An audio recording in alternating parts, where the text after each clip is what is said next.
doggy style here. Okay. You mean I can't kiss Mike? Don't touch me, let you know.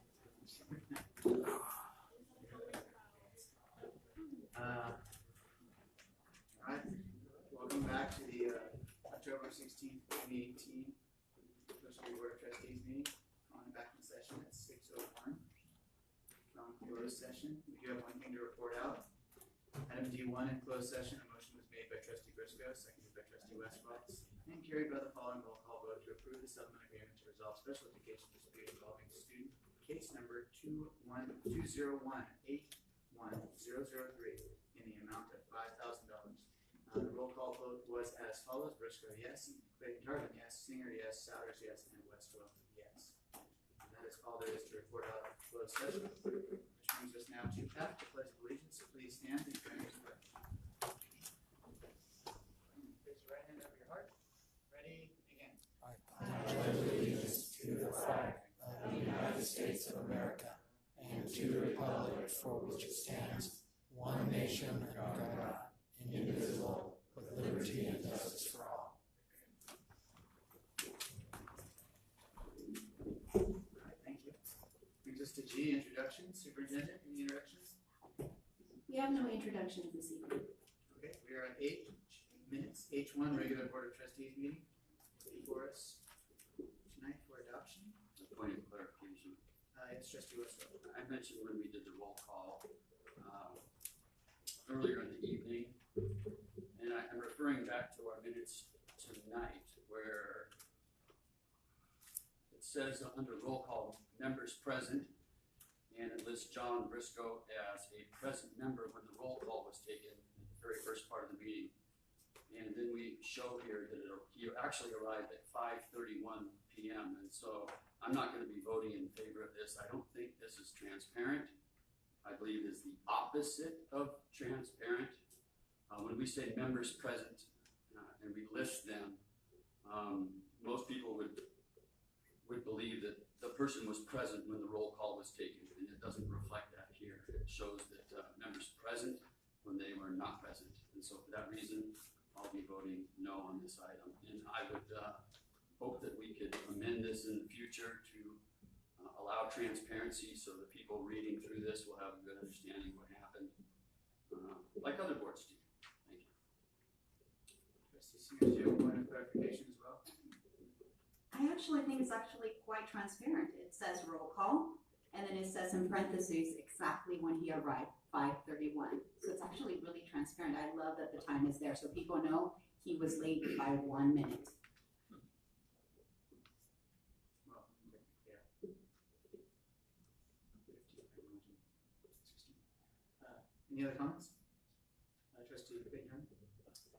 The way that we have notated the roll call is customary up and down the state of California, and for the Brown Act, I see no violation, and I believe that this is the appropriate manner to be noting the time of arrival, even if the time is tardy.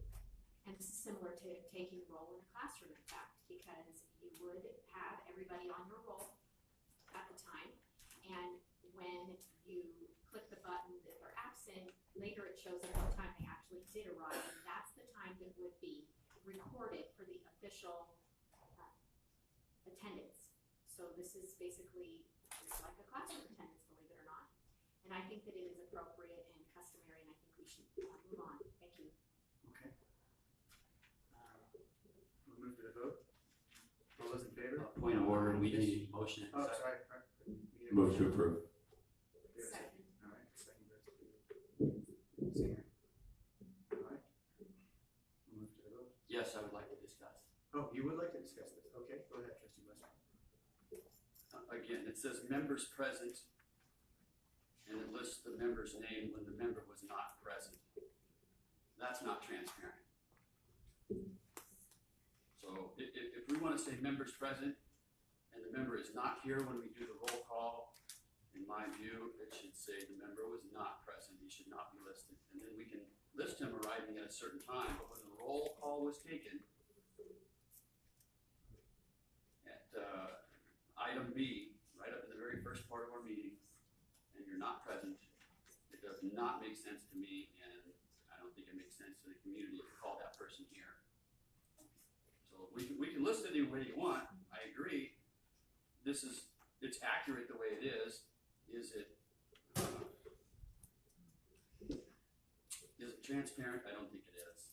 I just don't think it is. And so we just differ on opinions. I'm raising this point, and I'll be voting no. Thank you. Trustee Briscoe. Well, we have experts in the audience.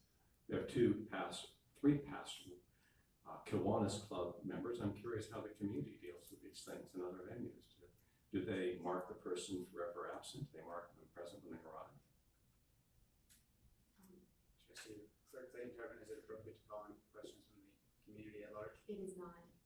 There we go. Any other discussion? Hearing none, we'll move to the vote. All those in favor? Aye. Opposed? Westwell, no. Alright. Motion carries 4-1 with Westwell in opposition. Moves to I, time certain, 605 OVSD Connections, recognition of the Kiwanis Club bicycle donation. Okay.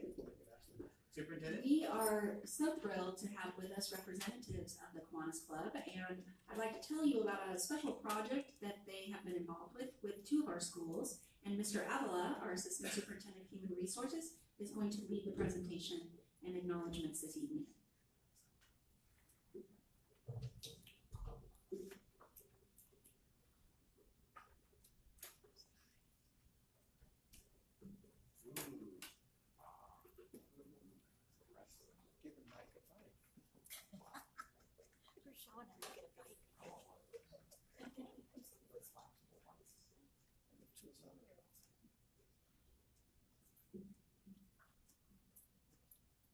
Okay, well, good evening, President Souders, Superintendent Hansen, Board of Trustees, cabinet members, and audience.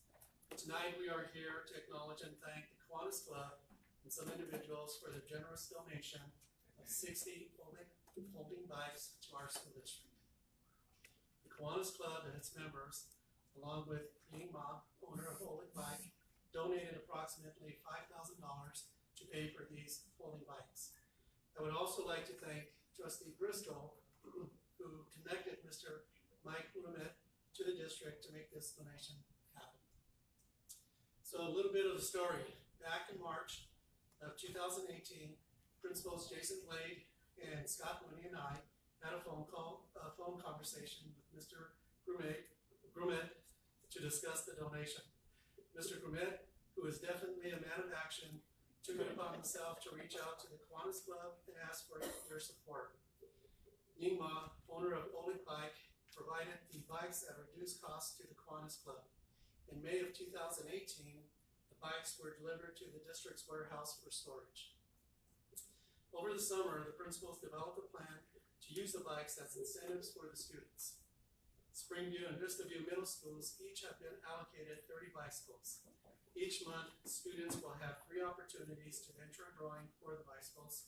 The 3 ways a student can enter the drawing is by demonstrating one of the elements of the school's positive behavior system, or PBIS, perfect attendance for the month, or teachers nominating a student to have demonstrated extra effort or improvement. This bike incentive program was highlighted at the back-to-school nights at each of the schools. The bikes are being displayed either in the library or in the atrium of the schools to provide a daily visual reminder. Once a month, students who have had their names submitted will have an opportunity to win a bike. The 3 winners are then announced via the school's intercom or an assembly of the classes from which the winners have been selected. So at this time, I'd like to ask President Souders and Superintendent Hansen to come up to the front of the dais as I call up the individuals to present a plaque and some certificates.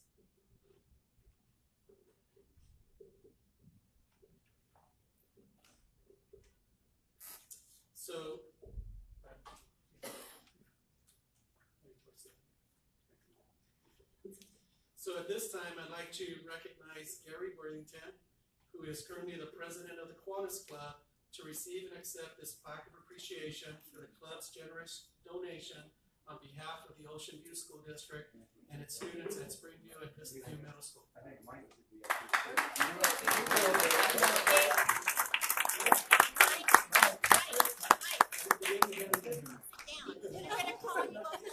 They're in charge, they pointed me. Got a recognize Alex power. said this is Dan. No, I'll listen to that. I have to listen to that because I sure agree with No, don't wait.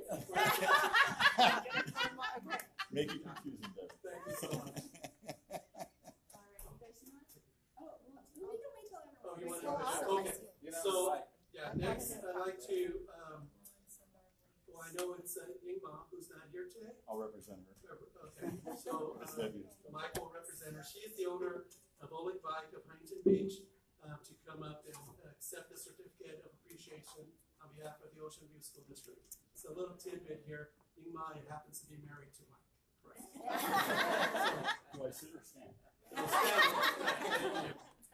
And then next, I'd like to call up 3 individual donors who gave their own money to the Kiwanis Club to help complete the amount needed for the donation. First, we have Mike Romet. Then we have Ed Vickery. Come on up, Ed.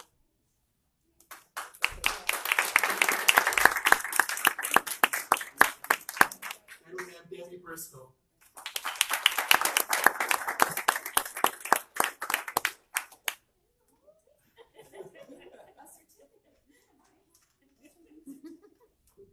So I'd like to give the Kiwanis Club and these outstanding individuals a round of applause for making a difference in the lives of students.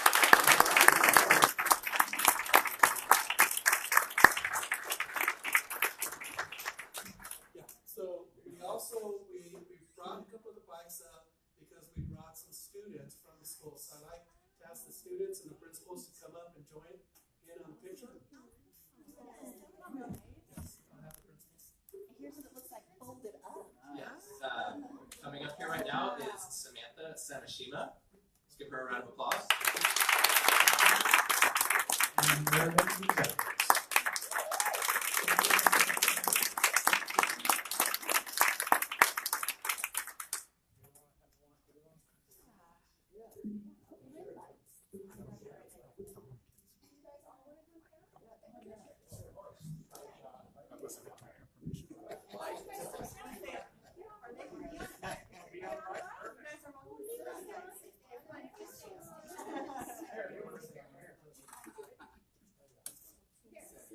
To the viewing audience, I have turned the camera because there are minors in the frame. Girls are the winner? No, we. Two. Brian, don't play games. Okay.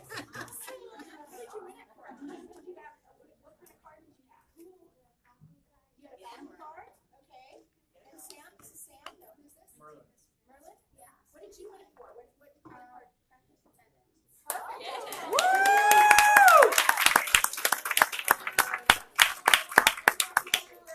Something I've never had.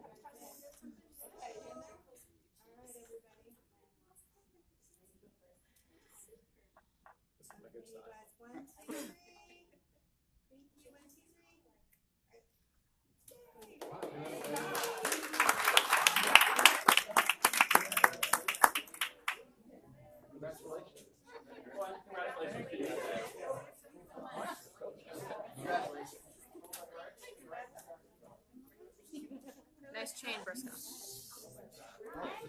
Two. I'm driving a clown car. I'm driving my son's BMW thing. I feel like 6 inches off the ground. I don't do cars. I have a mini van. I don't travel otherwise. I don't do small cars. Thank you. Congratulations. Congrats. You said that to the school district. No, I don't think I've ever attended. I was gonna be something cold every year. I can get a copy to you of the whole thing. Or I'll cut it down to this. So I'd like to just give a final thank you to Mike. It's been a pleasure working with you on this project. Again, you are a man of action. It's amazing how fast you mobilized and got this thing to work and got those bikes over to our warehouse. So thank you on behalf of the school district again. We're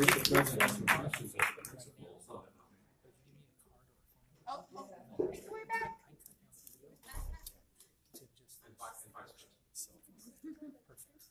Now, once again, thank you so much for the donation. This is a huge dividend to get our kids up, moving around more and riding around.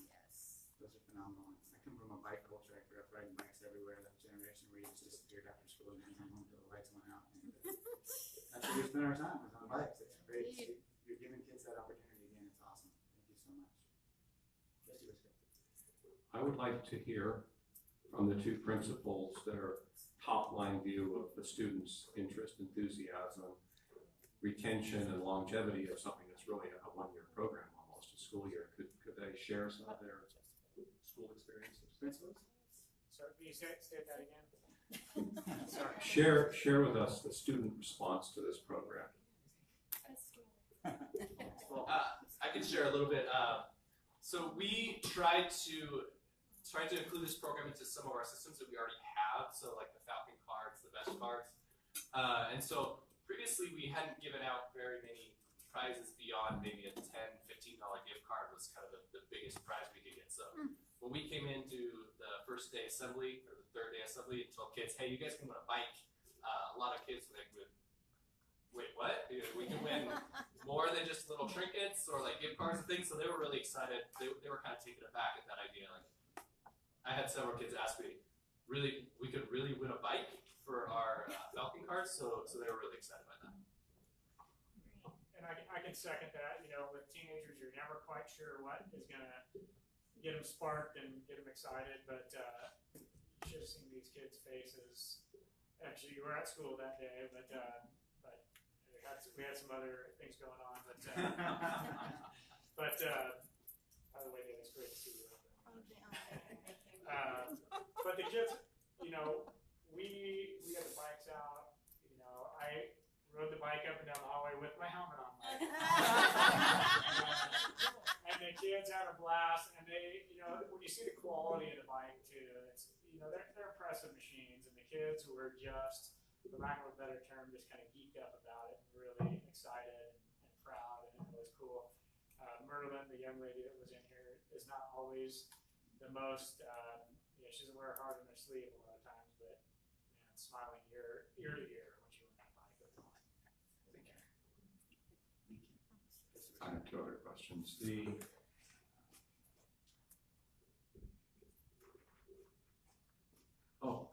Actually, the first question I had was, do the students know they fold up? Did you show them how they fold up? Oh yeah, oh yeah.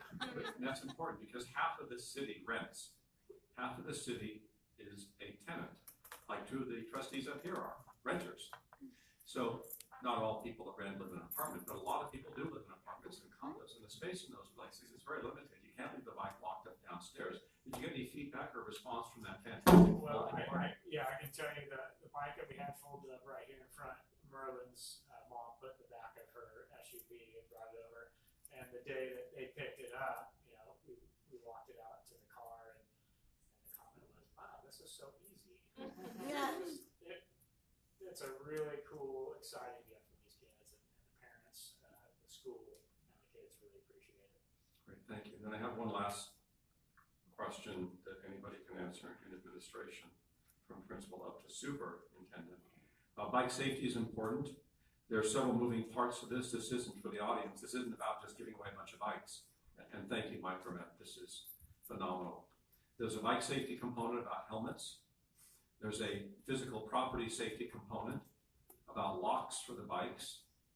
And then there's another component that we're responsible for in the Ocean View School District, and that's a bike cage that can keep a bike locked up so people that don't belong there don't take it. So could somebody address those three things, the helmet, the bicycle lock, and the condition of our bike cages? Well, I can't speak for Vista View's bike cages, but our bike cages are really well kept. They're actually, they're locked up after 9 o'clock all day long until about 10 minutes before release. So that piece, we're in great hands. The parents know when they come to pick up the bike, we do not release the bike unless they can show us a helmet and a bike lock. And if they need a helmet or a bike lock, we will find a way to provide either or both for them. Great, thank you. Well done, thank you.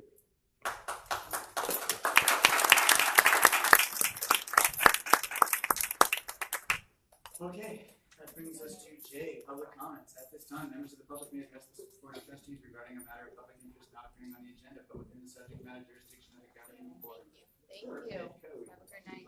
5.45.5 and government code. It's always 95.4.3. No action may be taken on comment of off-agenda items unless specifically authorized by law. In order to address the Board of Trustees, the Speaker has the option of completing and submitting a blue card to the Board's recording secretary prior to the start of open session.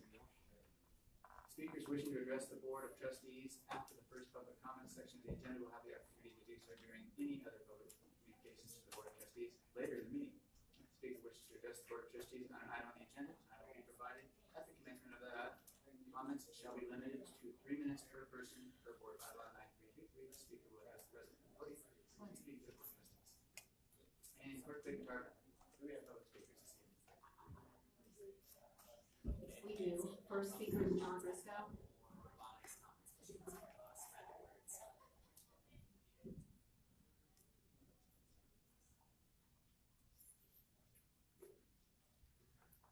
I'm here tonight for two reasons. One, I want to draw your attention to the Pledge of Allegiance. There is no comma in one nation under God. It is one sentence, one long sentence, no pause. Second, I'm here tonight to invoke, if you would bow your heads or prepare yourself as is your custom.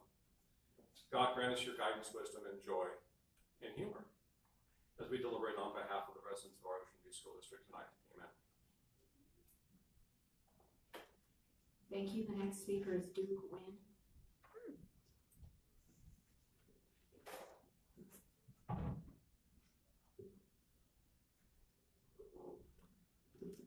Good evening, Superintendent Hanson, President Saunders, member of trustees, and audience. My name is Duke Wynn. I'm a candidate for the Orange County Sheriff. Thank you for inviting me and having the opportunity to speak here with you this evening.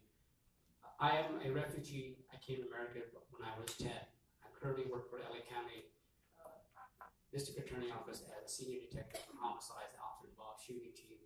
I have a 26-year veteran.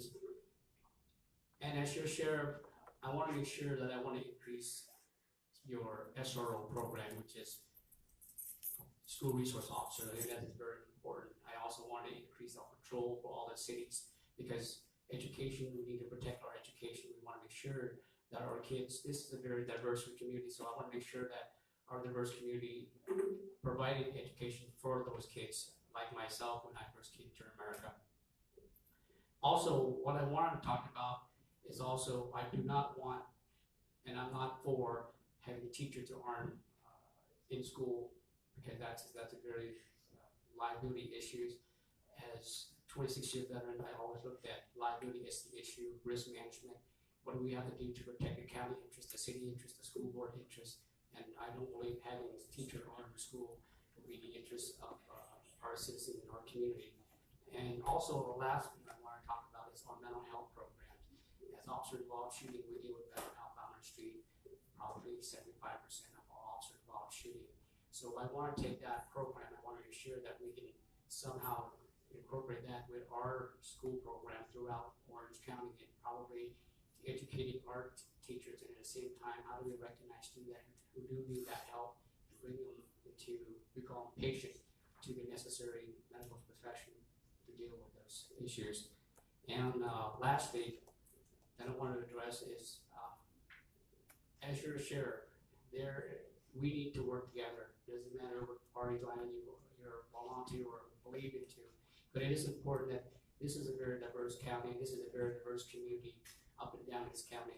I've been fortunate to be out here to engage with all members of this county. And it is very important that we need to work together to improve our quality of life in this county.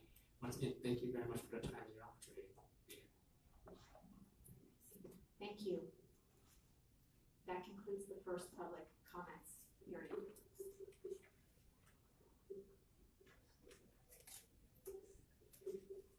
Okay, thank you. We're okay, communications, written communications to the board. Superintendent, do we have any written communications? We have none at this time. Thank you. Brings us to K, board and committee reports. Any board and committee reports? Superintendent? No committee reports. Okay.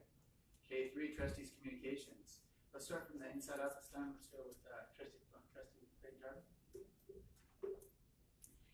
Well, this week is middle school conference week. For those of you that have children at middle schools or you work at a middle school, you know that this week is full of meeting with parents and students and getting to know your teacher and learning about the programs in the school and the grades that your child has and how your child is progressing. And next week is going to be elementary school conference week, and so it's really important. I can say as a classroom teacher, it's one of the things that I look most forward to in the year, to be able to sit down with every parent and all my students and get to know them and talk to them about their children, because it's truly one way to connect face to face and talk about what are the issues facing each individual child and their strengths, and talk about that as well. I have been volunteering at both Hopeview and Masonview where my children attend, and that has been enriching for me. And I want to say that the Raptor system is up and running.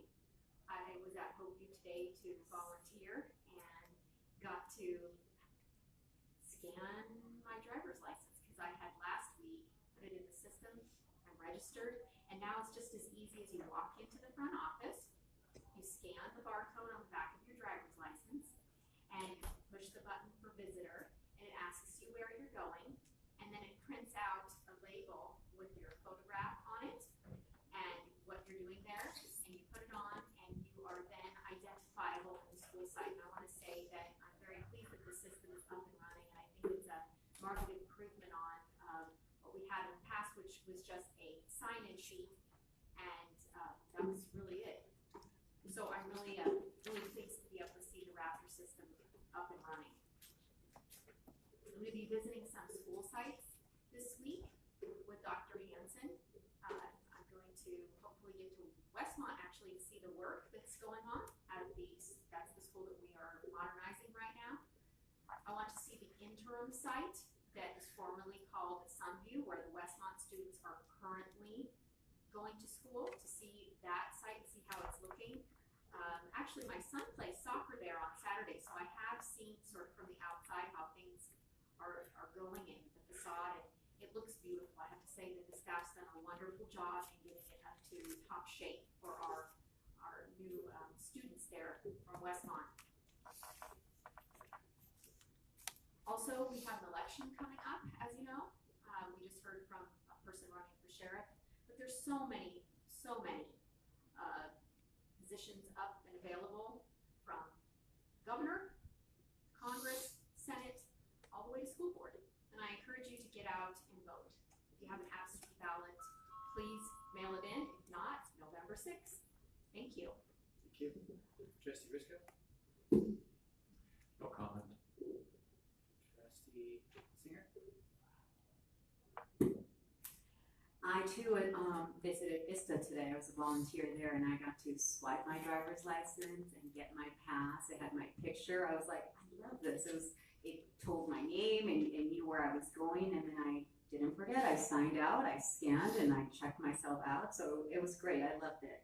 I attended the PTO, PTSA, PTO roundtable, and it was great to see all of our schools being represented, being present, and all of the amazing ladies and coming together and representing all of our schools, coming with new ideas and creativity to ensure that our kids have a lot of fun as they also learn in our schools. But I'm very grateful to see that representation in those roundtable meetings. It's great to see all those groups of ladies coming together and advocating for our kids at that level, so I greatly appreciate it. I'm also I'm volunteering at Vista View. They're launching a color run for their fall fundraiser, so we're getting ready to do a color run October 31st, and there will be some teachers and a principal that will be getting slimed on November 2nd. So we're really excited. We revealed a few names today, and kids were like, what? I get to slime them? We're like, yeah. So they're super excited. So there's a lot of good stuff happening around our schools. Really excited to be part of it all. So it's a great week. Thank you. Trustee Westphal? No comment. Okay. I have only a couple comments, so we'll keep them brief. I'd like to thank again the Kiwanis Club and OVSD Bike for donating their marvelous donation. If you saw how excited I was, I saw those bikes earlier in the summer in the superintendent's office, and I was like, did you get that? Are they for the board?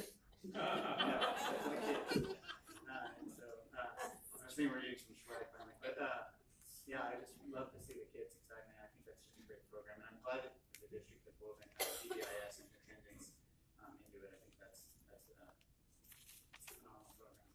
I was at Circle View. I'll end with this, but I had this opportunity. I was just out walking around doing some campaigning stuff, and I went to Circle View and I had an opportunity to walk around and look at it. You know, the president of the school board and me got the better of me, and I decided, you know, I'm just going to check out the school. I'm waiting for my friend to arrive, and I started walking around and just looking at what a great campus it is, and all the history that we have here. My daughter played softball there, and just seeing the kids playing in the park. And I came by the Manzella Memorial Tree, and I remember her as a teacher, and we just have such a rich history in the district, and it was just really, I don't know, it made me happy to walk through there and listen to the wind and just see what a beautiful campus it was. And it made me appreciate what a great city we live in. It was a beautiful day, and it was a good time. Anyways, that's all I have, and like I said, I keep it short, so I will move on to K4, Superintendent's Communication. Well, good evening. I wanted to just share that I spend my Tuesdays, what we call Coaching Tuesdays, getting out and being in the classrooms. And over the last couple of weeks, I visited College and Hope and Marine and Circle and Village.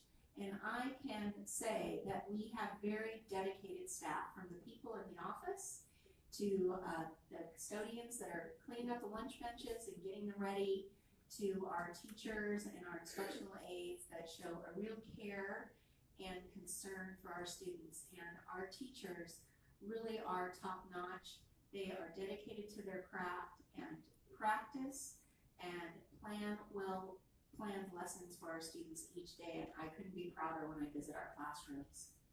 I too have seen the Raptor system in progress in the works.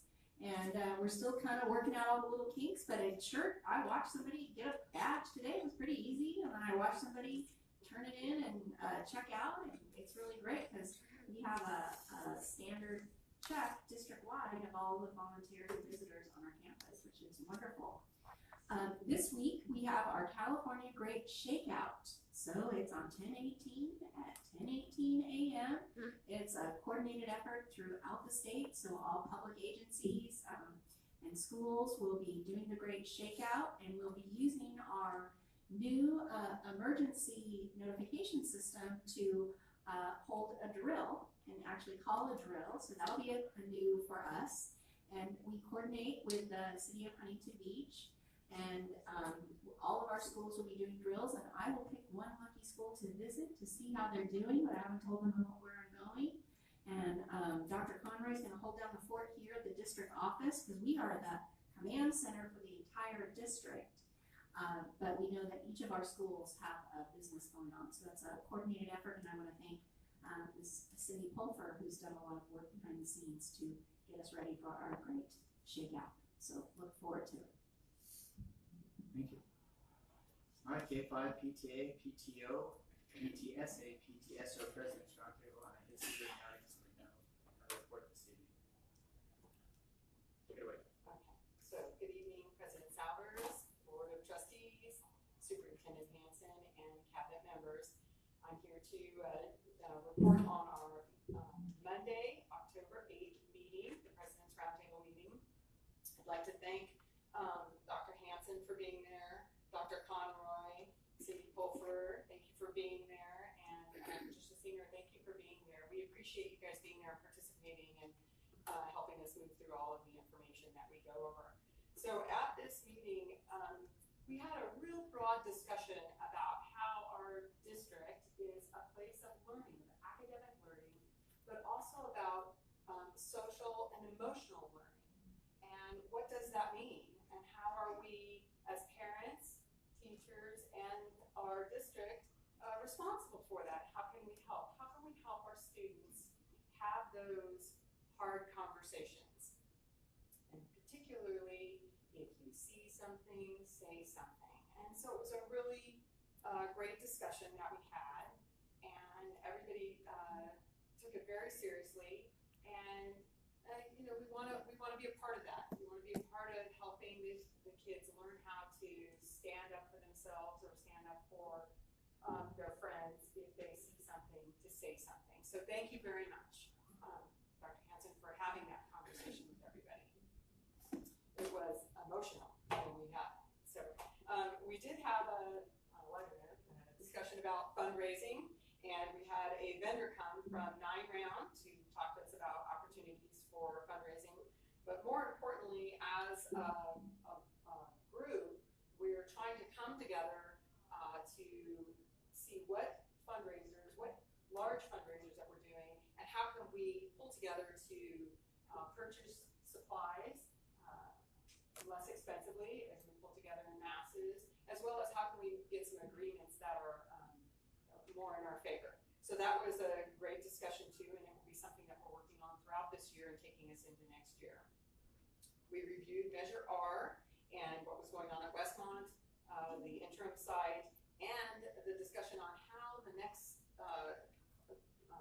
sites are informed and how the community is informed and how we notify everybody publicly on the sites as well as locally how things will happen at the site so that everybody is well informed before their school is going to be going under construction. So that was informative. And then also we talked about the advisory committee, the COC, I believe is the acronym for it, and that there are three seats available. We need hopefully two people from the roundtable to step up and get onto that committee, and then one parent at large to be on that. So we're working on that to make sure that we fill those seats. And lastly, we were talking about emergency preparedness. We knew that October 18th was coming, a big shakeout. So we wanted to make sure that at each site with our groups, our parent-teacher groups, that we had a person who was responsible for helping supply the things that are needed at the school site. We specifically talked about the containers and making sure that there was water, the large 55-gallon water containers there at the site. So that was a big discussion, got a lot of homework out of that, and we're all going to work on that and make sure that that happens. And lastly, I would like to say that I also participated in the Raptor program system, and I went to Springview and got logged in, and we were doing that because we have a big event coming up. We're going to be doing our Step It Up event. We're going to have a lot of volunteers there, so we're making sure that all the volunteers this week are getting into the Raptor system so that when we go into the event, we're moving quickly through that front office. So that's my report. Thank you very much. Thank you.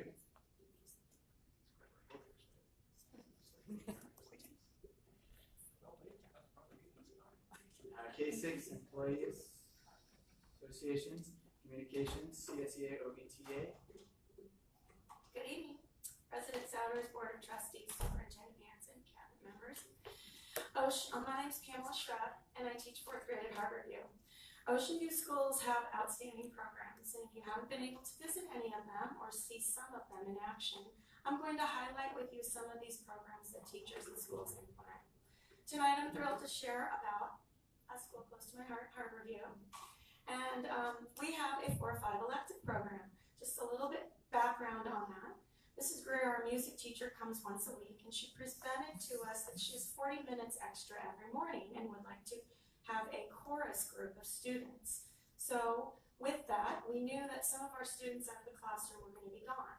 So with that 40 minutes, we all decided to have another piece to just chorus. So we let students, we all came up with an elective, and let students choose their top 3. And now I created a little, I'm so proud of myself for doing this, and I did this all on my phone at my recess, so I could get it to you guys by tonight. But first of all, so this is just going to highlight a little thing. So this is my woodshop class, and as you can see, we're making a couple different things, and if you look closely, you can see we have some Home Depot vests. So Home Depot donated these wood shop kind of things with all the instructions, the nails, the screws, the decals. We've added the paint to it. I have 2 parent volunteers in there, and we meet for 40 minutes every Tuesday morning. We have our first project almost completed, and the kids are loving it. There are 35 in that group. Oh, and then, so that's mine, and And we're gonna just do another project next. This is Mrs. Perry's sewing class. So students here are learning how to needle and thread, use a needle and thread with button making. They first made a bookmark with buttons on it. And here some students are making pillowcases. This is Mr. Maka's drawing class. He loves drawing and has passion for art. And so he's taking that and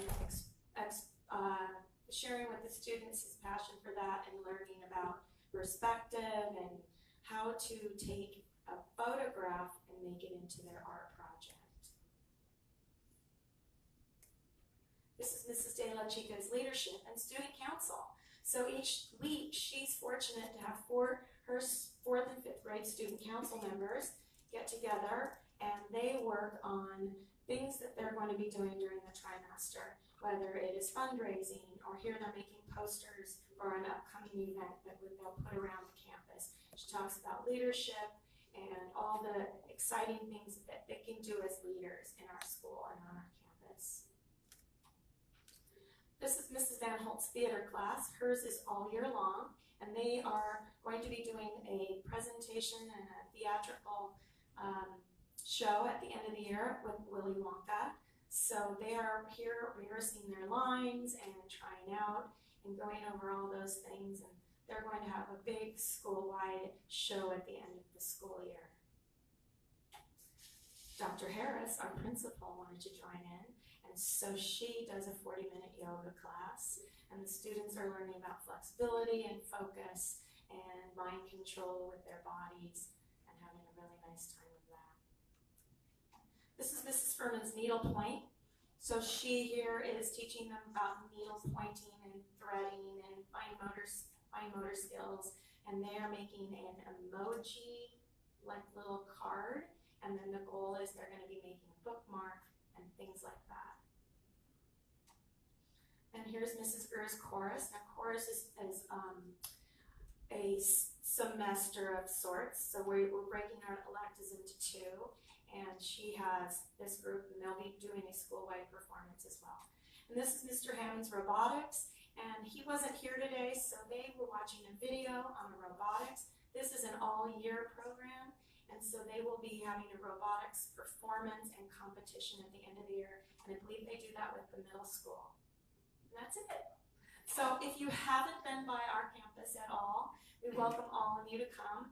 Our electives are from 8:40 to 9:20, and we'd love to have you come and check us out. And after this one, I'm going to continue to highlight different schools and all their wonderful programs. Thank you. Thank you. Mr. Briscoe. Yes, Trustee Briscoe. Wow, memorizing a whole long play and singing. Yeah. I would sure like to entertain and suggest to the board president that we enlist those talented students in the spring semester when they're all prepped to share a short snippet of their skills with us at the board meeting. I love that. My goal is to also have families and parents and students explain and share a lot of the programs that are at our school sites as well. And congratulations on the nice Home Depot work with. I know. Thank you. Just a quick question. Are they able to, is it sort of like a wheel program where they're able to switch? Yes, I didn't explain that very clearly. So we let them choose 3, and we offer it twice a year. So we gave most of them their first choice, and then we went to their second, and then their third. So everybody got one of the 3, and then after this, in January, we will ask them again, here's the electives, and we'll go through the process again. So they'll get to do 2 this year. I love it. Except for robotics and the theater. Great. Yeah. I'm impressed you could put that together for the lunch break too. Recess. On my phone. Because some pictures were on my phone, and then I shared it on Google. Thank you. Oh, we have one more question. Thank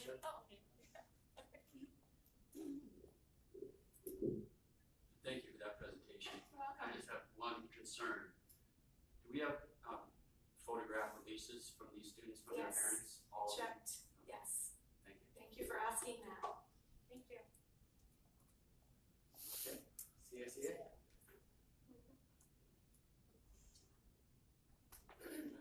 class and everything. I'm gonna have to start stepping up my game. Good evening, my name is Jason Bozarth and I'm the president of CSEA, Ocean View Chapter 375. I would like to start off by thanking the board for giving me this chance to speak. At the last meeting, Trustee Briscoe asked me a fairly direct question. He asked, what are the benefits of being a union member? And what is there to encourage someone to stay as a union member in the post-Janus workplace? In all honesty, I was not really prepared to give a satisfactory answer. I was still a bit out of sorts, so I gave some ham-handed response that was, in a word, lacking. So I would like to take a brief minute to properly expand on it. Now, the benefits of membership in CSEA can best be summed up into three main categories. The first category would really include all benefits that have a direct monetary value attached to them. These include discounts, memberships, and other benefits that run the gambit from discounted movie tickets, scholarships, travel, insurance, in-store savings, reduced cost of goods, and legal services. Now, a full catalog of the value benefits is given to every member, and in partnership with Union Plus, the list of value benefits is even greater. The second major category would be education. Even after Janus, CSEA's careful management of its members' dues have allowed us to promote more scholarships, classes, breakout sessions, and training sessions, really than ever before. There are union-specific classes, for example, Know Your Rights, Job Steward training courses, etc. But there are also a large number of trainings that are meant to help educate our members in job development. For example, the Para-Educator Conference coming up and the Maintenance and Operations Academy, the Merit Systems Academy, etc. are two of the larger examples. The third category would really fall under representation. This means that CSEA personnel are able to directly represent you in matters pertaining to the district. So if you wish to file a grievance, defend yourself in questions of disciplinary action, and actions pertaining to the contract specifically, chapter members who are trained, as well as labor representatives, can directly represent you to ensure equity and fairness in the workplace. Now, the other means of representation is the collective bargaining agreement itself. This contract forms some hard terms of employment that both the district and the classified staff must do their best to adhere to. Now, as a member, you have the right and freedom to vote on the terms of the contract as well as all negotiable items that come before the classified body. Furthermore, you have the ability to hold office in our chapter as well as vote for the different positions that manage the affairs of Chapter 375. Now, previous Supreme Court rulings made it so that non-union members were entitled to the same pay and medical benefits as union members. But none of the rights and benefits that I have just spoken are available to someone who chooses to work outside of the collective bargaining unit. The Janus decision merely removed a union's ability to collect service fees, and in no way forces the union to offer benefits to individuals that are now outside of that agreement. Anyways, I hope that this was able to provide a bit more clarification than last time, and if you would like a more detailed answer, then please feel free to email me, and I will answer your questions as best I can, or kick it up the chain, as it were, to make sure that you get an answer. Thank you, and have a good evening. Thank you.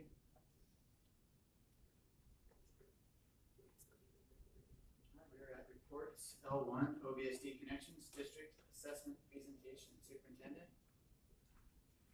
Yes, I'm going to turn the podium over to Dr. Julianne Hofer. Dr. Hofer has, just been on the job a few months, but has done a very nice job of analyzing our district-wide data related to the statewide testing, and that is what she's going to highlight tonight. Keeping in mind that when we share this information, that we remind the board that this is just one measure of our students' academic performance, and that this is, tonight, we're showing you district-wide and focusing on how we're doing in comparison to the state and county. Thank you. Good evening, President Souders, Board of Trustees. I'm thrilled to be here tonight to talk about student assessment results. Tonight, we're going to review the district's Smarter Balance assessment results for all students by grade levels and subgroups. We'll discuss the ways we use the Smarter Balance assessment results and talk about next steps.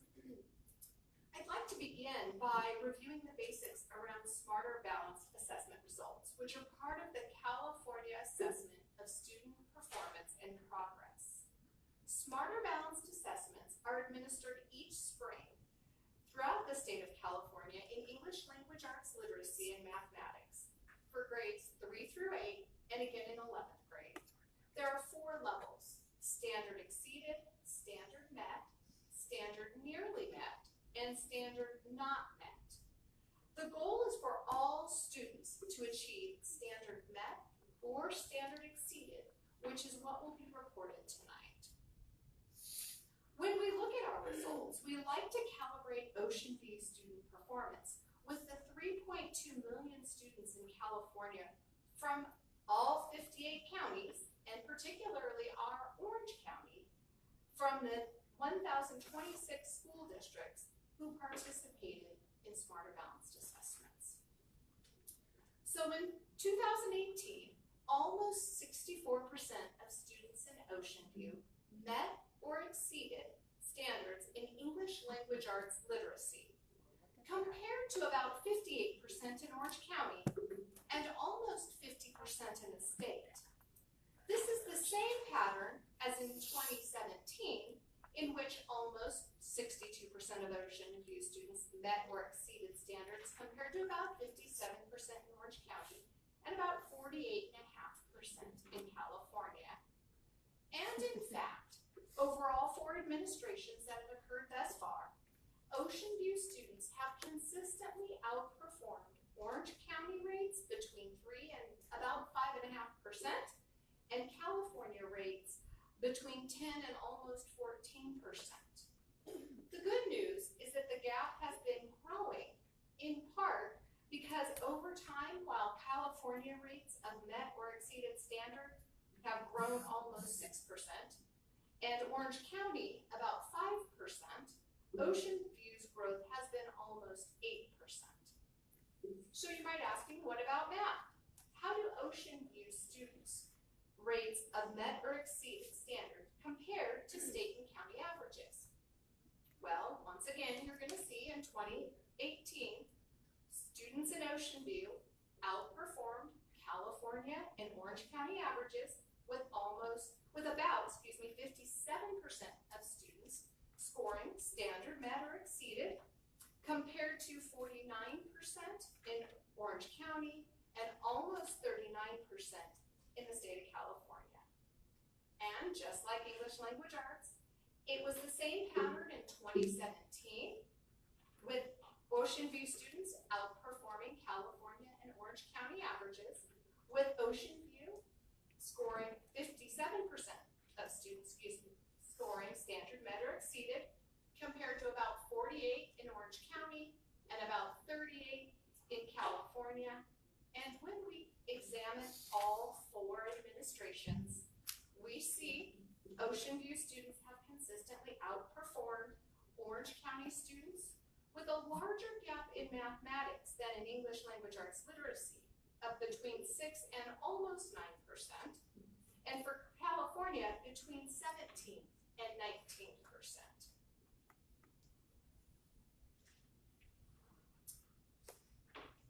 Over the 4 administrations, Ocean View rates of standard met or exceeded slightly exceeded California rates of met or exceeded standards in mathematics, with California at almost 6% and Ocean View a smidge over 6%, whereas Orange County has experienced a lower rate of growth at a bit over 4%. When it comes to student achievement, we look not only at overall rates, we also examine met or exceeded rates by grade level. So how did Ocean View students perform by grade level compared to California and Orange County? Well, in 2018, every grade level had higher rates of met or exceeded standards than Orange County, with gaps as small as less than 2% to almost 10%. In comparison to California, Ocean View students also had higher rates, with gaps as small as about 10% and as large as 18% in 8th grade.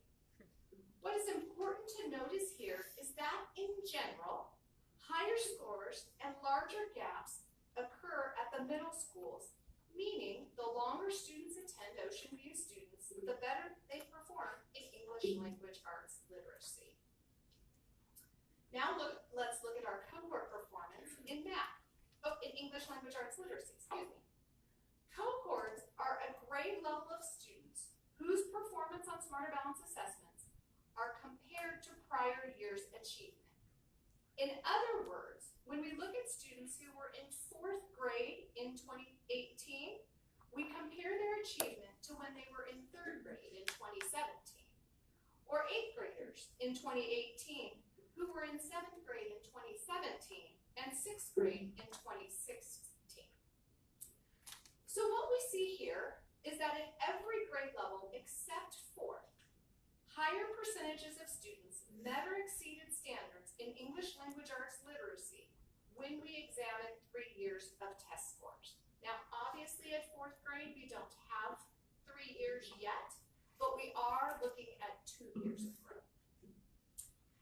What I would like to point out is when we compare 2018 4th grade cohort performance to 2018 5th grade cohort performance, that includes 2017 4th grade scores and 2016 3rd grade scores, for instance, we see that a higher percentage of students in 3rd and 4th grade met or exceeded standards than in the prior year.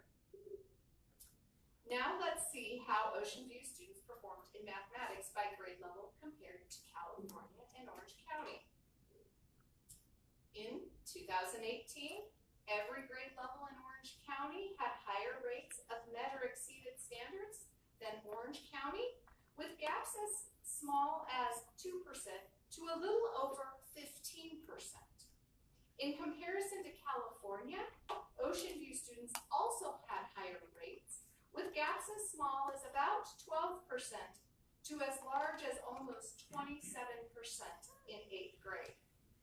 What is important once again to notice here is that similar to ELA, English language arts literacy, in general, higher scores and larger gaps occur in the middle school, meaning that the longer students attend Ocean View schools, the better they perform in mathematics. Now let's look at cohort performance, this time in mathematics. What we see here is mixed achievement, with 4th and 5th grade going down and 6th through 8th grade going up. An important trend is that with mathematics, 5th grade has the lowest rates of met or exceeded standards in California, in Orange County, and Ocean View as well. So if we look at the 5th grades in both the 6th and 7th grade cohorts, we see lower 5th grade scores than the other comparison grades. So while it is a pattern throughout the state, 4th and 5th grade mathematics will continue to be a focus, an area of focus. Now let's look at our major subgroups. We have 3 significant subgroups: students who live in economic poverty, called low income, English learners, which are students who are developing English language along with grade level content, and students with disabilities who receive support through special education services. When we look at the achievement of these 3 groups in English language arts literacy compared to California and Orange County, we see that Ocean View students who live in economic poverty outperform those who are in the same subgroup at the state and county levels, while English learners and students with disabilities outperform California rates, but not Orange County rates. When we compare achievement in Ocean View over the last 2 administrations, we see that the rate of students who live in economic poverty and students with disabilities have increased, while rates for English learners have not. What is interesting is that similar to Ocean View, Orange County rates have also decreased a small amount for English learners. What is exciting to note is that the growth rate for both low income and students with disabilities increased more than the all student group, which is necessary to close the achievement gap. So what about mathematics? How did Ocean View students do compared to California and Orange County students? When we look at these three groups, compared to California and Orange County, we see that once again, Ocean View students who live in economic poverty and English learners outperform those who are at the same subgroup at the state and county levels, while students with disabilities outperformed the California rate, but not the Orange County rates.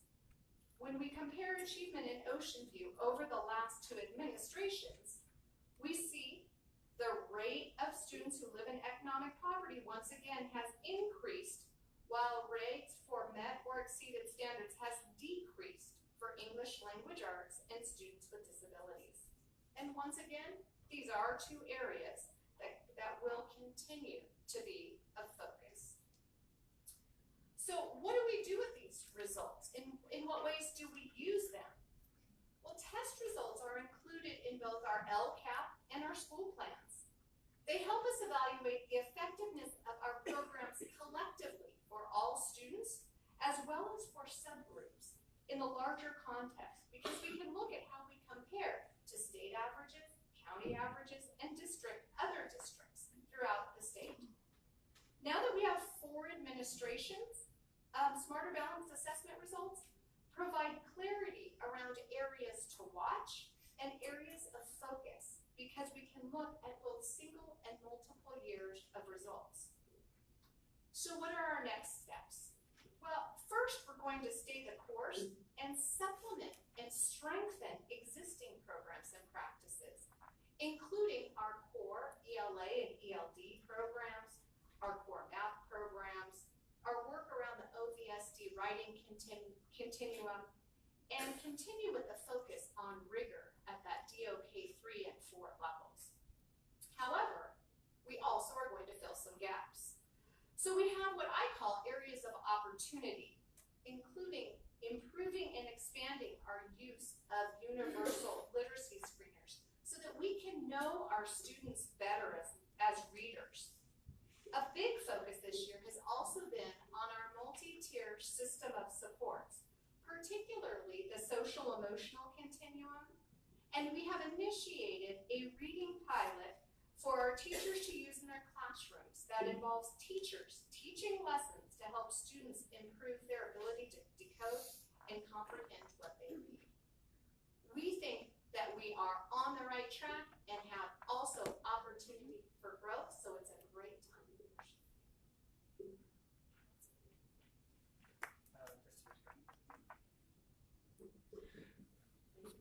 I have several questions. What is a universal literacy screener? Is that a Hollywood movie? It is a reading assessment that in the TK through 5th grade grades is administered by the teacher, one-on-one to the student. The teacher listens to the student read and listens for decoding, the ability of the students to actually pronounce the words correctly. They listen for pace and intonation, as well as measure comprehension. Are we doing in-service training to acquire these skills? That is part of our foundational skills training work that we started last year, because the first round of screening occurred in September. Would it be possible to pull out the GATE student testing results? I would expect to see all of them at the very, very tip top. Do you know the answers to that? We have all of our students' test results available. Have you looked at the GATE cohort? We certainly can with you. Have you looked at the GATE I cohort? have not looked at the GATE cohort. I would be interested in seeing that. And that concomitant with that, and SAT test work concomitant, is a question I've asked before and still have yet to receive anything. What % of our students in our GATE program test in, and what % are gifts and other talents? And the model that we used to operate under was a 97, 98, 99 score on standardized testing for the minimum to be in the GATE program, the all-inclusive GATE program, not the so-called differentiated instruction thing that goes on some school sites. So I would like to see that. I I don't think you have it here tonight. I would like to see that information. By grade, what percent is tested in and what percent is gifts and other talents. Fill out the all-inclusive. We have the famous, oh, I have to teach to the test. Teach to the test. Complain, complain, complain. But nobody ever complains about the test being invalid. Just the rigor and discipline of teaching to whatever that means the test is. Do we have any complaints or problems or concerns about the standards? So we talked about our standards and our percent of results to the standards in the test. Is there any problem with those standards? And California has some of the most rigorous standards in the nation. Our curricular education from the state level is beyond reproach. Do you have any comments on that? I have not heard any complaints. So there's not a problem with the test. The test is a problem test. It's not asking the right questions. It's, as far as you know, that's okay. Good. Next, the percent of Ocean View School District students that are on track taking geometry, I believe, in 8th grade to take calculus in high school as a senior. Do you know the answer to that? I do not. Do you have any kind of objective measure or view of ourselves of having students qualified and up to the level of taking geometry? And 8th grade is that demarcation point for 12th grade calculus, is that correct? I think it's one of the pathways, yes. I would be interested in the number of students taking 8th grade geometry, and then also what we can do to accelerate that, because if you're not taking 8th grade geometry, you won't be taking calculus, basically. Next, percent engaged. Okay, what are we doing to increase qualified geometry students? That's already asked that. When will we see results from our writing continuum? So there's a dynamic here. We have a belief that if you put the right things in, if we do the right things instructionally, that the results will come out the other end. When will we know if our writing continuum results are exciting and what we want? If I could offer this up, we have in our writing continuum, we have standards at which teachers need to ensure that certain things are done by each grade level. But I think you will notice that we had large gains in the English language arts, and there is a writing component within that. And as we said, that is one of the programs that we want to stay the course. So that this is just one measure, but also the percentage of students. We want all students to reach a certain standard in each grade level, and I think I've shared that with the board with what we have for each grade level in the writing continuum. So I will restage the question to either or. Are you comforted that our writing continuum is producing the results we would want and will continue to do so?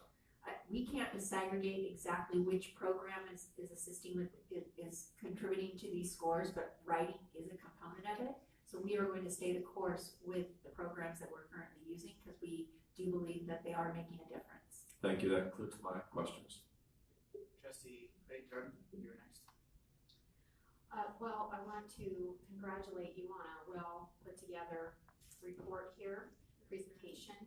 I think it was thoughtfully put together and gives the information in a clear and concise manner, one that really anyone can understand. I actually am going to be taking this information and posting it on the internet for all to see, because unfortunately in our community we've had some individuals who are out giving this information about the Ocean View School District, and this is a really clear and accurate depiction of what the reality of the Ocean View School District is. And I am so pleased to see that, of course, the Ocean View School District is above state and county averages, as we have been in the past, and I'm sure we will continue to be, which makes us the destination school district that I know that we're striving to be. So I'm really pleased with the results, and we do have a couple things to work on. Like any group or institution, there are always things to improve on, but I do want to make a couple of very important clarifications. I had seen some information, or misinformation I should say, posted, unfortunately, by one of the candidates who's trying to run for our school board, explaining that our low-income students are not, or that they were actually performing below the state and county average, and I can see here that clearly they're performing above, as well as, and this is in English language arts. And I see that our English learners have a 0.2 below the county average, but well above the state average. And I see also our students with disabilities are just slightly below the county average and well above the state average. And then if you look at mathematics, for our low-income students, which by the way is quite a large percentage in the Ocean View School District. I don't know if you're all aware of that, but and Dr. Hanson, maybe you could give me some assistance. I think we're at just 50% or near or below or just a little bit. I think it's 40, 44? 43. 43. Okay, and that's quite a bit higher than our next nearest neighbor, the Huntington Beach City School District. Actually, it's quite a bit higher, and I think Dr. Hofer might have those statistics. We're quite a bit higher in both the English learners and low-income students. Yes, and I had seen I had gathered some information myself back in 2000, I think it was 14 or 15, when I was interviewed for the Orange County Register on an issue just like this. And the Ocean View School District far outperforms our closest neighbors, considering the fact that we have such large percentages of low-income students and English learners. So I'm very proud of our teaching staff and all of our staff actually that support our student learning. So with the low income for mathematics, we've met or exceeded standards at 40.9, almost 41%, as opposed to the state of California at 26.2% and only 32% at Orange County. English learners have exceeded or met at a higher rate than California and Orange County as well at 17.6%. And also our students with disabilities are just under the county average and well above the state average. So I am very pleased with these results, knowing that of course we're going to strive to get these results up with our subgroups with the small differences. And I am, like I said, I'm going to be using this information to inform the community about the great work that is going on here in the Ocean View School District. And I'll conclude for now. Oh wait, one last thing. This sparked my memory. Trustee Briscoe had asked about how is it that our staff knows to do these certain, or are they trained to give these certain tests to be able to look at foundational skills, to look at universal literacy screeners, I should say, and looking at the DIBELS and the reading inventories. And I just want to inform my colleague who has taught only at the college level that those of us that go through K-12 programs to get our credentials are all taught, especially in multiple subjects, credentialing program, which I went through, as well as single subject in biology. But I'm going to focus on multiple subjects. One of the things that we go through is learning how to teach reading and learning how to teach writing. You take methodologies courses for everything. How to teach math, how to teach science, how to teach PE, how to teach English language learners. And when you teach how to teach reading, you are taught how to give a DIBELS test. You learn that at Cal State Long Beach or whichever credential program you go to. You learn how to give a reading inventory or running records. These are things that we are taught in college. These are things that we are expected to know on day one when we enter the teaching profession. And in fact, we do know how to do them. And I'm proud to say that when I volunteer sometimes at Hopeview, when I'm away from my own classroom, sometimes I'll spend an hour in the school, in the classrooms, and I have assisted the teacher there to be able to give DIBELS and give running records and all of that. So these things are going on in the classroom every day. Today I ran a reading group for about an hour. So, and I do these things because I am a credentialed teacher.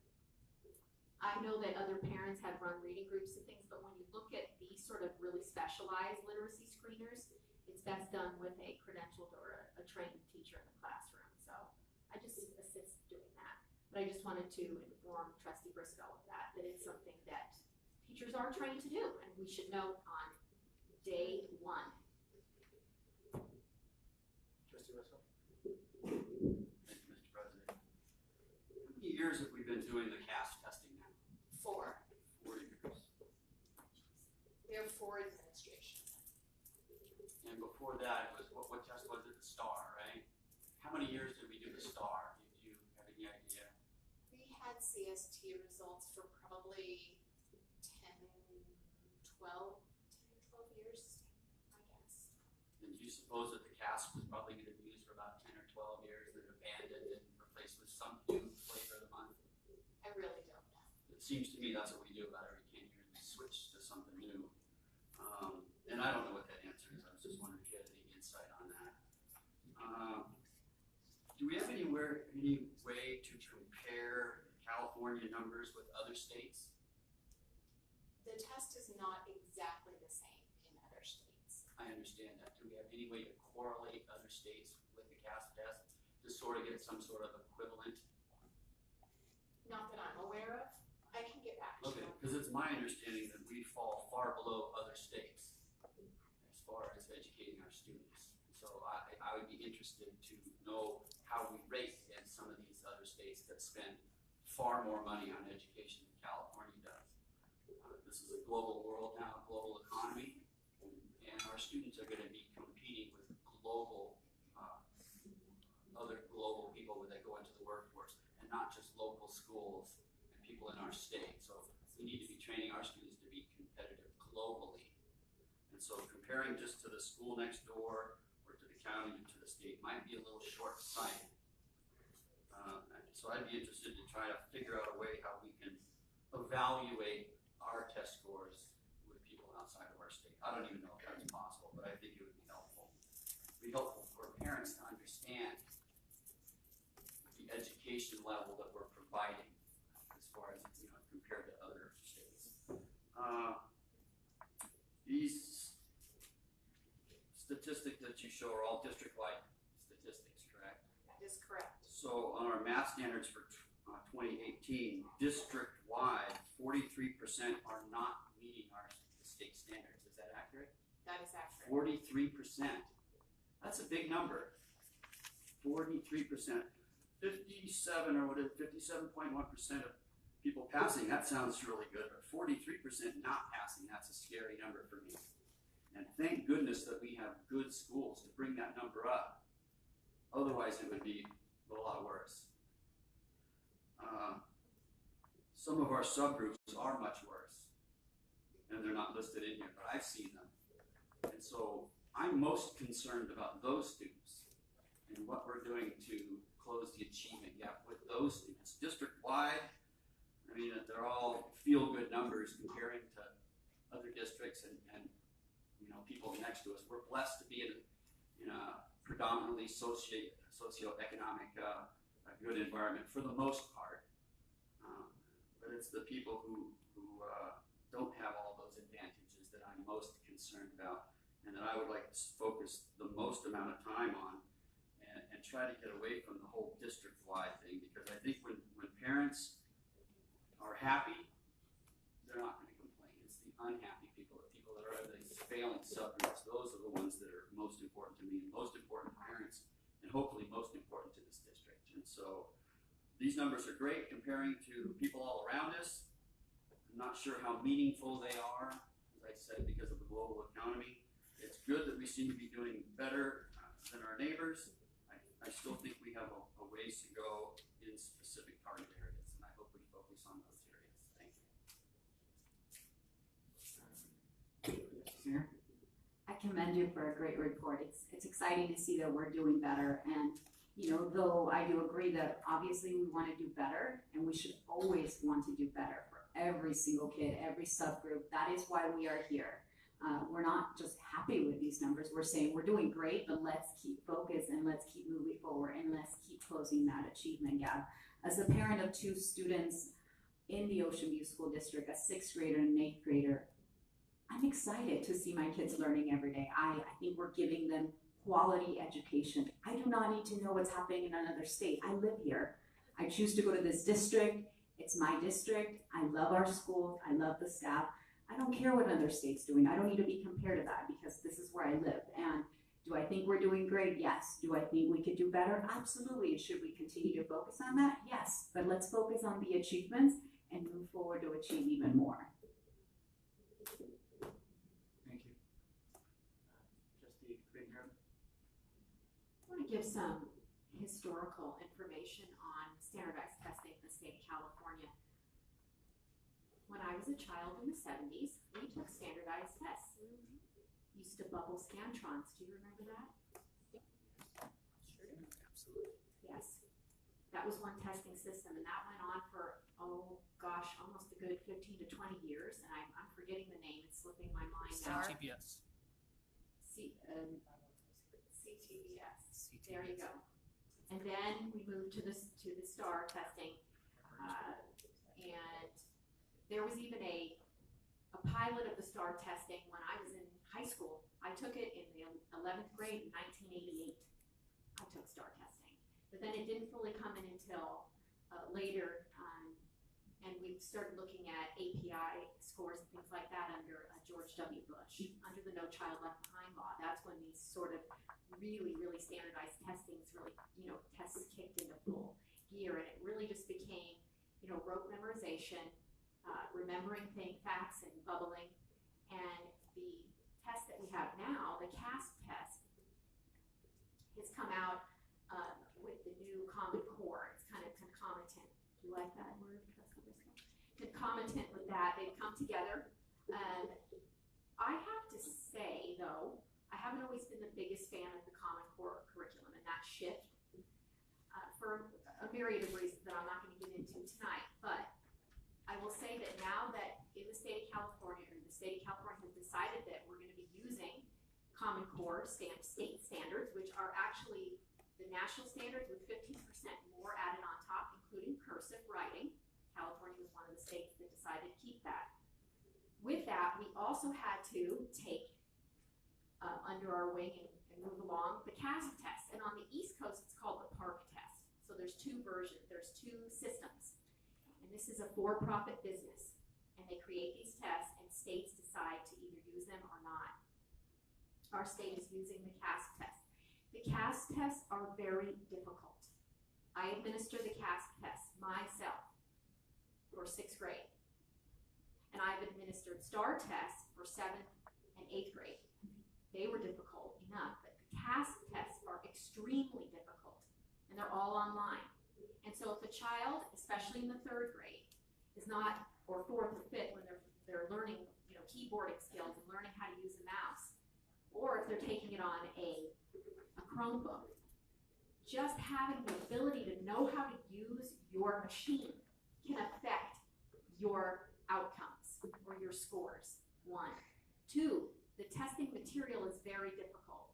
I encourage any of you, my colleagues on this board of trustees, to sit down and take the CASP test, the practice. I can help you. I'll set you up on my computer, and you can take the test and see if you can pass it. I will bet right now that some of you cannot at a 6th grade level. Which one of us? Which one of us? I'm just gonna say that it's difficult. My point is that you have to see it to believe it. And I think that we need to stay positive in the Ocean View School District. We need to look at our successes. Yes, we do have, let's say 40% did not meet or exceed the standard. That's going to happen when the test is, first of all, brand new, when it's extremely difficult. It's extremely difficult. And also you have a majority of your students in many school districts up and down California that are English learners. So they're reading in a language that they're not even fluent in possibly yet, or near fluency. And you can see what the outcomes can be. I choose to see the glass half full, not half empty. And I hope that we can all do that to make sure that we get moving forward in a positive direction. Thank you. Trustee Westbrook. Thank you, Mr. President. Yeah, we've been doing this for 4 years, this CASP test, and I would expect the grades to incrementally go up, as I'm seeing in most of these charts, just for the sheer fact that you're doing it again and again and again and again. It's going to probably incrementally rise as we get more proficient in teaching and taking tests and that sort of thing. So I think that kind of explains some of that. This 43% not passing is scary to me, and so I'm going to ask you a very tough question now. Is 43% acceptable to you? Is that an acceptable number for us to be at? I think what we can do is use it as a marker in areas of opportunity. So I think that, no, I think anytime we leave one child and I understand your answer. We're probably never going to get to 100%. Statistically, it's just probably never going to happen. So what number do you think is statistically possible for us to reach in the near future? Above that, to reduce that 43% number. What number do you think is achievable for us in the near future? What should we be shooting for?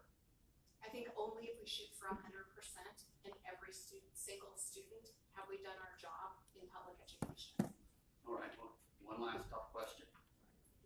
How long do you think it will take us to reduce the 43% by 1/2? I think that our goal is to accelerate achievement as much as we possibly can.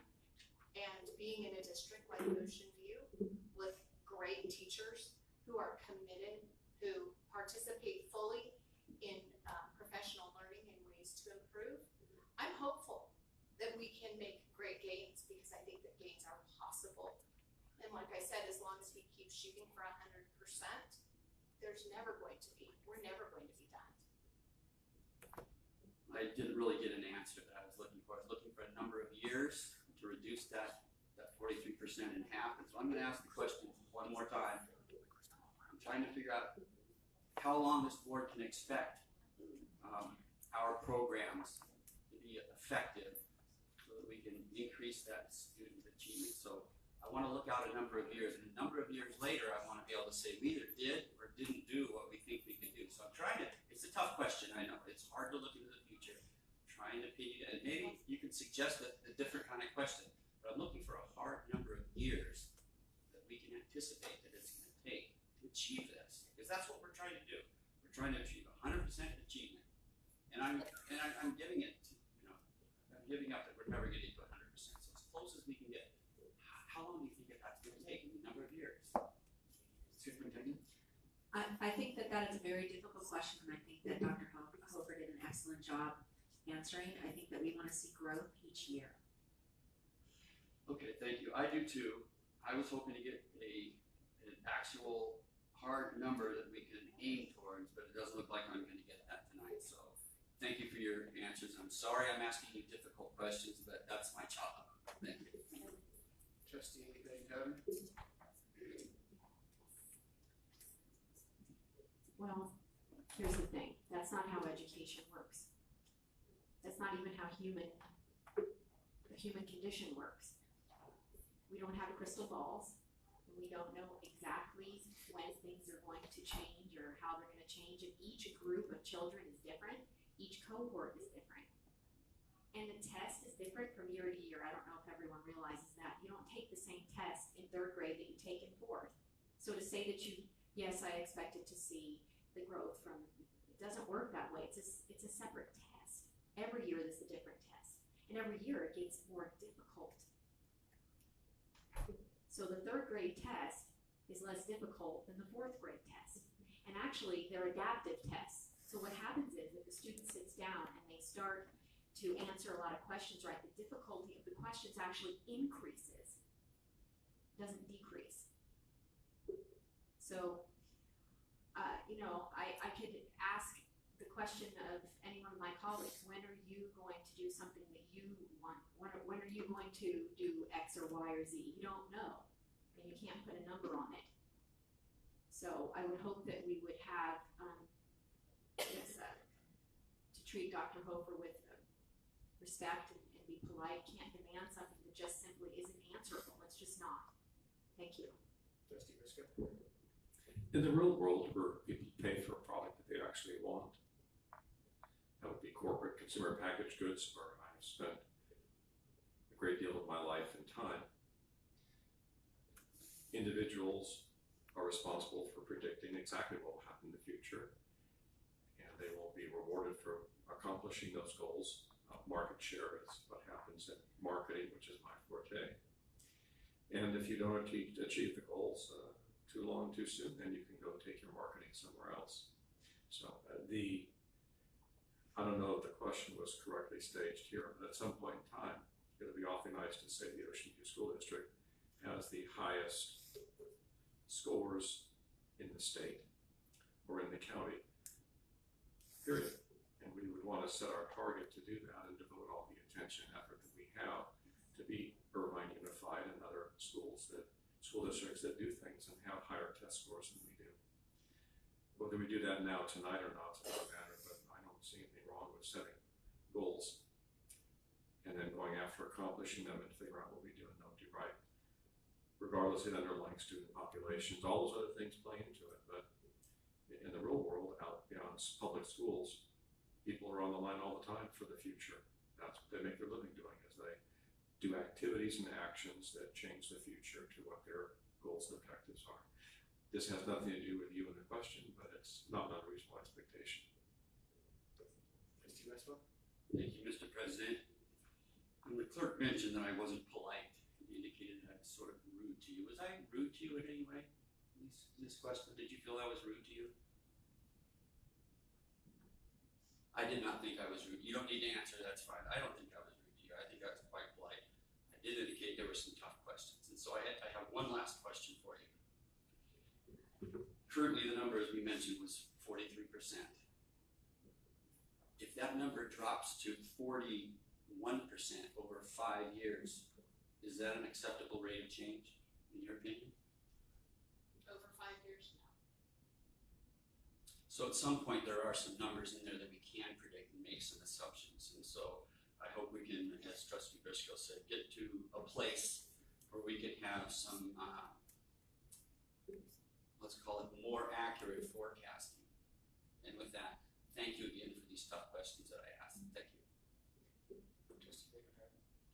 So I'd like to mention to my colleagues that there's, I hope that you continue to think about decorum while here sitting at the dais. I was the one that made the observation about presentation questions and the presumption of not being polite. It was not Dr. Hofer. She is not the person who could say something about what I was thinking.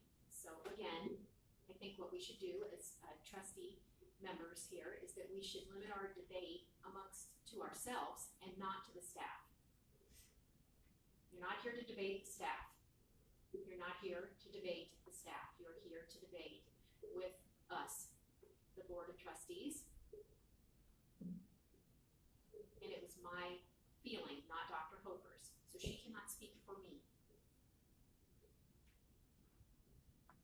I think we need to be really thinking about how we treat our employees. Trustee Briscoe had mentioned having measurable outcomes and talking about numbers, and I do agree, Trustee Briscoe, that that's something that you look at in the business world. We are not a for-profit business. We are a non-profit educational institution. We deal with human beings, and every year those human beings change at each grade level. And sometimes they go off to high school. They're not even the same students. So there's no way to be able to look at, well, we should have X number by X. Yes, we can strive to that, but it's difficult. And our students don't equal, they're not a product. We have to treat them as whole people. Thank you. Okay. Thank you for your presentation. On a lighter note, I want to thank you for the paper that you actually printed for us. I noticed that our deputy superintendent likes to get a shiny paper that's difficult to write questions on. That's why. But I did write down several things here. I do want to say this is impressive that we're moving up, and that's generally what I look at is, are we moving on the upswing? We came out of the gate strong on our testing. You usually see a dip, and it was difficult to say whether there was one or not because I've seen the test and it's so much different from the previous test, so it's difficult to compare the two together. But we came up strong from the get-go. We were ahead of the state and the county, at least in English language arts and in mathematics as well. And we continue to make gains. And I think one thing that our staff is to be commended upon is the fact that we have started a new language arts program. And you would almost expect to see a little bit of a dip just in the beginning phases of that as they got it started. And I think that the fact that we're continuing to see growth that we're seeing is impressive in my mind as a teacher, because it takes a few years to get the bugs out of a new system, and I think that we're moving up so fast in our language arts is good. Mathematics is a little bit problematic because we're not making the gains that we're above the state and the county for sure, but we went from 57 in 2017 to 2018 at 57.1, which is not a big gain. I understand the new math is difficult, and there are some challenges there, but that concerns me more than anything else, is not seeing the gains in that area. Just being realistic, but I realize that as a professional, you see that as well, and you make plans to adapt to that. And I want to commend you for making those plans. Moving through here, the dips that I've seen in 4th and 5th grade, I've seen those in my entire year teaching. There's always some kind of weird dip that happens in 4th and 5th grade. I've never really understood it, and then it climbs up again as you move into the middle school years. It could be longevity and the students staying with us. I personally think that there are developmental things that certain kids get that other students don't get at different ages, and that they mature into it and they take it up later on along the way. I'm grateful that you addressed the deficiencies that we have with our students with disability, and I know we're still making gains with our English learners, but we're not making the gains that we like to see, and they're way down there at 17.6%, and that's a focus. I know that we have a program, a new ELD program that we've implemented to address those, and I look forward to seeing those scores rise. Disabilities, that's a concern, but I know that we have these systems in place, and we've had this test for 4 years. It's adaptive, like Trustee Clayton Tarbin said. It does change every time you move from one grade level to the next. It becomes more difficult. They are difficult tests. They're all done online. My wife actually was going to get a job to grade the tests, and the math that they had her doing just to grade the test for the math test was insane math. And she's forgotten more math than I've ever known. She's really good at math, and they had her doing all kinds of college level math just to grade the tests that were for the middle school students, which was, I was impressed. So I'm impressed with the progress that we've made. I think as long as we continue to make gains, I don't think we can make a valid prediction as to when we're going to be able to cut a number in half or into fourths or whatever. But the fact remains that if we continue to make gains every single year, then eventually that number will diminish and get smaller and smaller and smaller. We're at 36.4, if my math is correct. My wife's would be. For ELA, which, do we want 36.4% of our students not passing? No one wants that. But the fact of the matter is we make gains, we make plans to address the discrepancies that we have, and we move forward. The CST is here to stay for a while. We had the other tests for 10 years. These are big companies that design these tests. I've seen the test. I've seen the science test. Science test is a phenomenal test. It's really well designed. The English language and they incorporate writing as well as grammar and all of the other English language aspects online. The math incorporates writing as well, which is a challenge for our students. They've never had to defend their arguments mathematically before. A lot of times it's just bubbling in answers. That's a challenge for them, yet they rose to that challenge and succeeded. All of these things basically just point to the fact that our school district is doing really well, and we're on the right course. We just need to address the areas that we're weak in and continue making improvements year after year. And I think that this presentation does that, and I appreciate all your hard work. Thank you. President Souders, may I just say a couple words? Absolutely. I just want to commend Dr. Hofer for her work on this presentation. Dr. Hofer's only been with us a couple of months, and she dove right in. She's skilled in this area of analyzing data and evaluating programs, and that's what we need. And I want to remind the board that this is just one measure, and that we are looking at a lot of other measures, and Dr. Hofer is looking at a lot of other measures and a lot of other programs and looking what we're doing to impact student growth. And I really do want to publicly commend her and let you know that I feel confident that we're in good hands to move forward and address those areas of opportunity for the school district. Parting comment? Yeah, just about an observation I made in my son's first grade classroom. I have a son that is 6 and I have one that's 13. When my child was in first grade at Hopeview, my older child, I recall that kindergartners came into first grade not being readers. Right? Am I right? Yep. Okay. They were not. Most were not. It wasn't like you didn't have to come out of kindergarten. It wasn't a standard at that time. My child entered first grade not being a reader. I'm going to admit it. He left, obviously, being a reader, but he worked on it. He had the little books and all that. My first grader that I have now came into first grade a reader. Things have changed. That is progress. And it's this is observational data. But this goes along with the curriculum that we're using and what we're doing to make these strides. So I can see it with just the difference in my own two children, and I think they're pretty equal in ability and IQ and all of that. So I don't think it's a difference of the two kids. I really do believe it's a difference in the program, the standards to start with, the program, and what the teachers are doing to get the kids ready. And I'm really proud of that. Thank you, Ocean View teachers, for creating my 8th grade child who was going to go off to high school proficient, reading, and my first grader who I sat down with today and heard him read, and the rest of the class too. They could all read. That's amazing. In October, for the first grade, every child could read. So thank you so much. Thank you. Okay, we are on to district L2 district office facility update. Now, next best, Dr. Conroy. Teasing, I'm just teasing. Just teasing Dr. Conroy. He is going to give a presentation, a report rather. This is not our typical visual art construction report. That's not what this is. This is just an update report on some requests that the board made on some upgrades around the district office.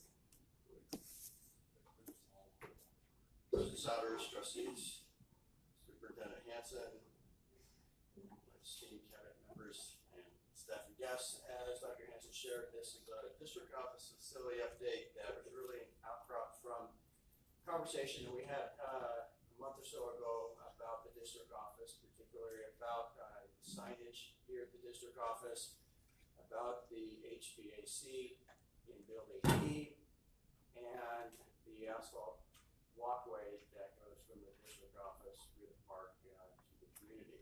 So we will be going through some recommendations that we are recommending to the board.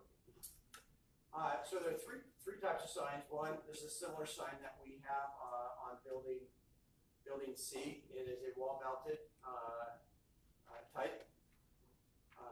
Second sign that we're looking at, this would be a freestanding single-sided. The third is a triple-sided signage, so that depending on where you're walking from, you can see the signage of or the map or whatever the sign is that we would have on the sign. And so we are recommending that this is the characteristics. These are recycled plastic framing. They do use LED lighting to provide illumination.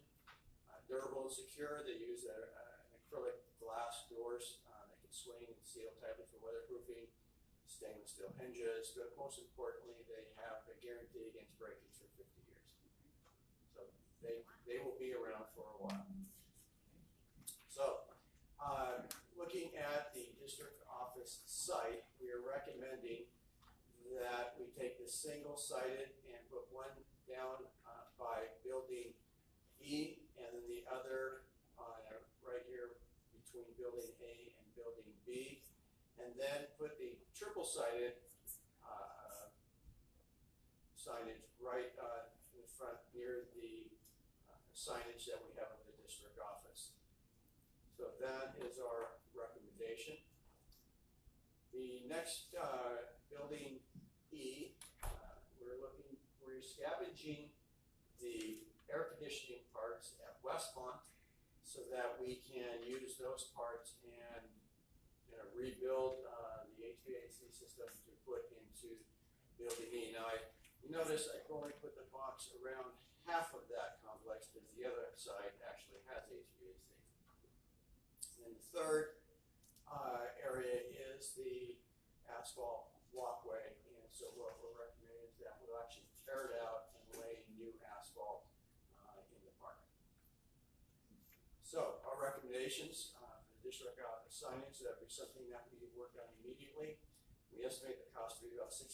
The HVAC, we're looking to replace and scavenge the parts from Westmont and rebuild the HVAC during winter recess.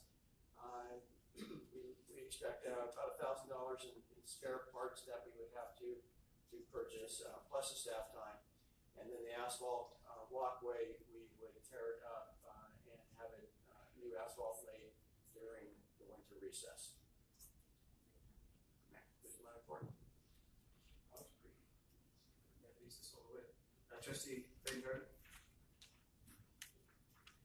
Well, I want to thank you for listening to the Board of Trustees and taking into consideration the things that we think are important.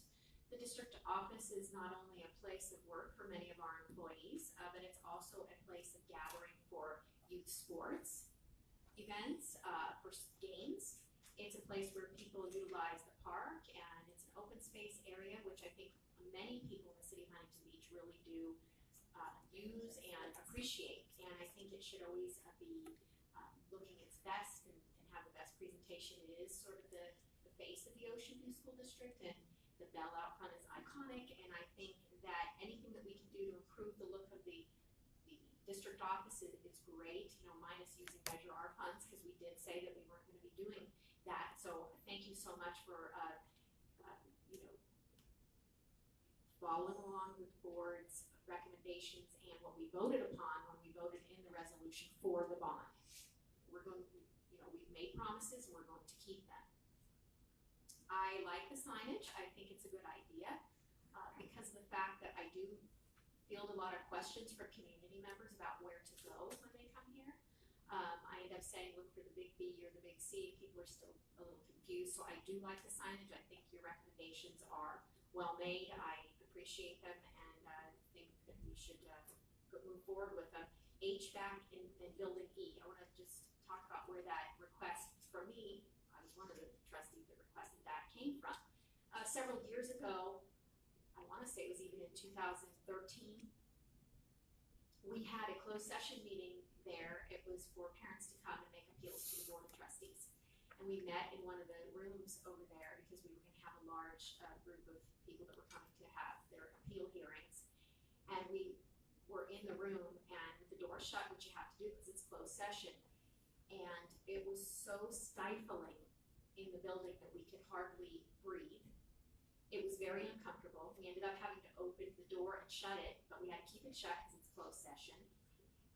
And I stopped and I said to myself, how can we have employees working in these conditions? Frankly, you know, I'm an employee in another school district. If that were my workspace, I'd probably file a grievance.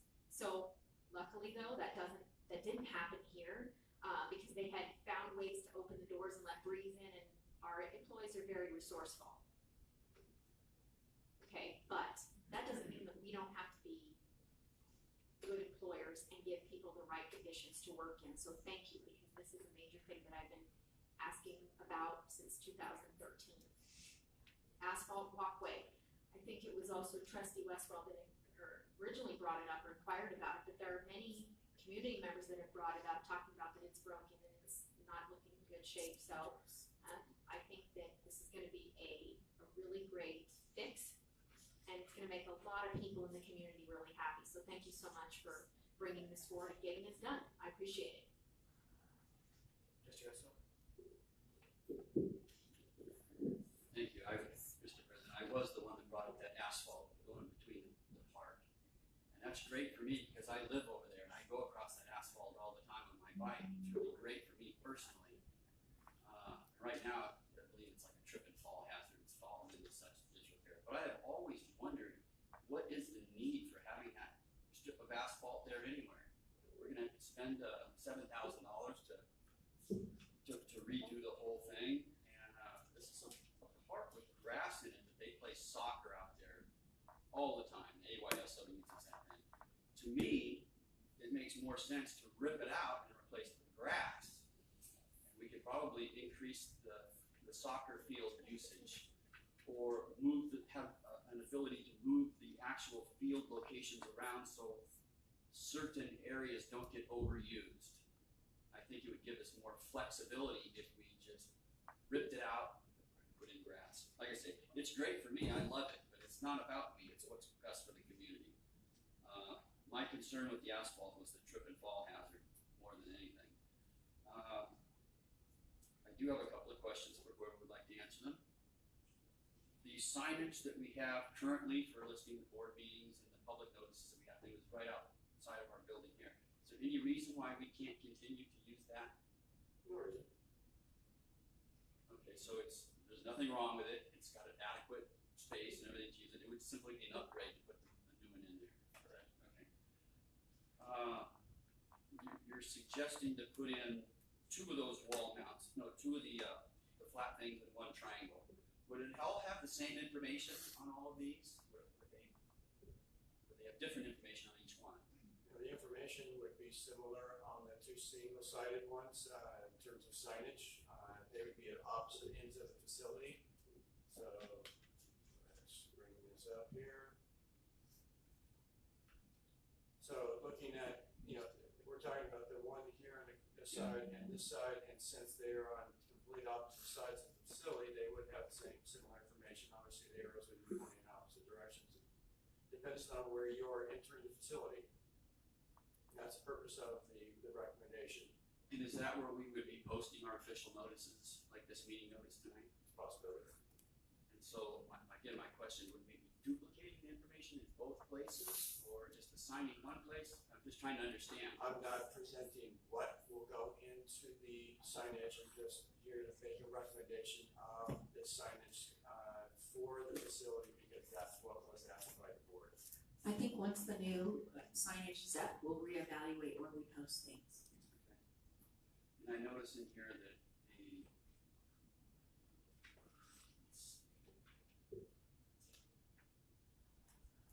optional illumination, I guess that's for all three of them. And are we buying into the illumination?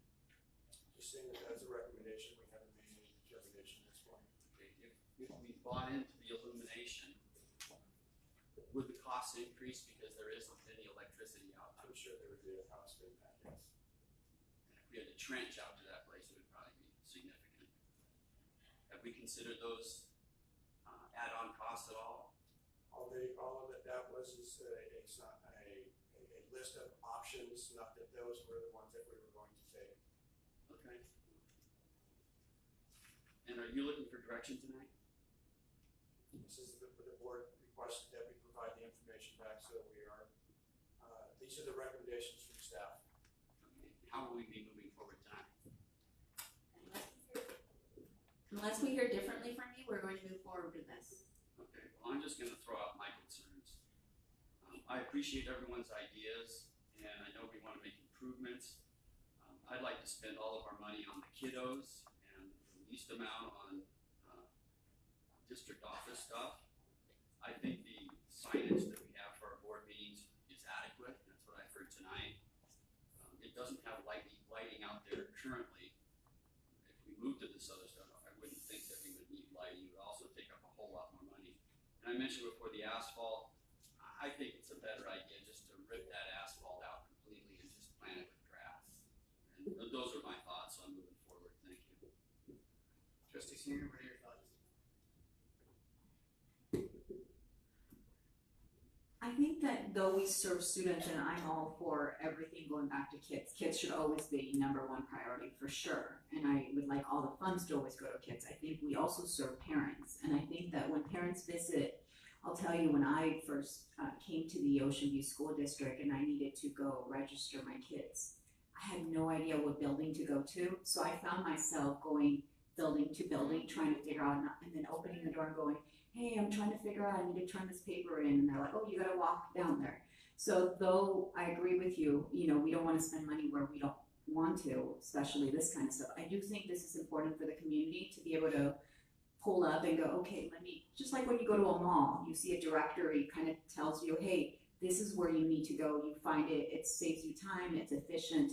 And I think moving with our wanting to be the destination district, it is part of growing. And you know, though again, I hate spending money where we don't have to. I think this is productive, and I think this would be helpful for parents to be able to pull up in the parking lot and go, okay, what building do I need to look for? Where's the service? And go straight there versus going in circles. So I agree with this. I think it's a great idea.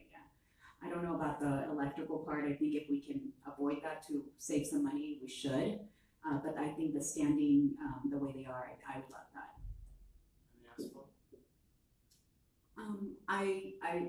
I would agree with it only because it is a trip hazard, and I think that we don't want anybody hurting ourselves or creating any liability for us. So I think we should address it.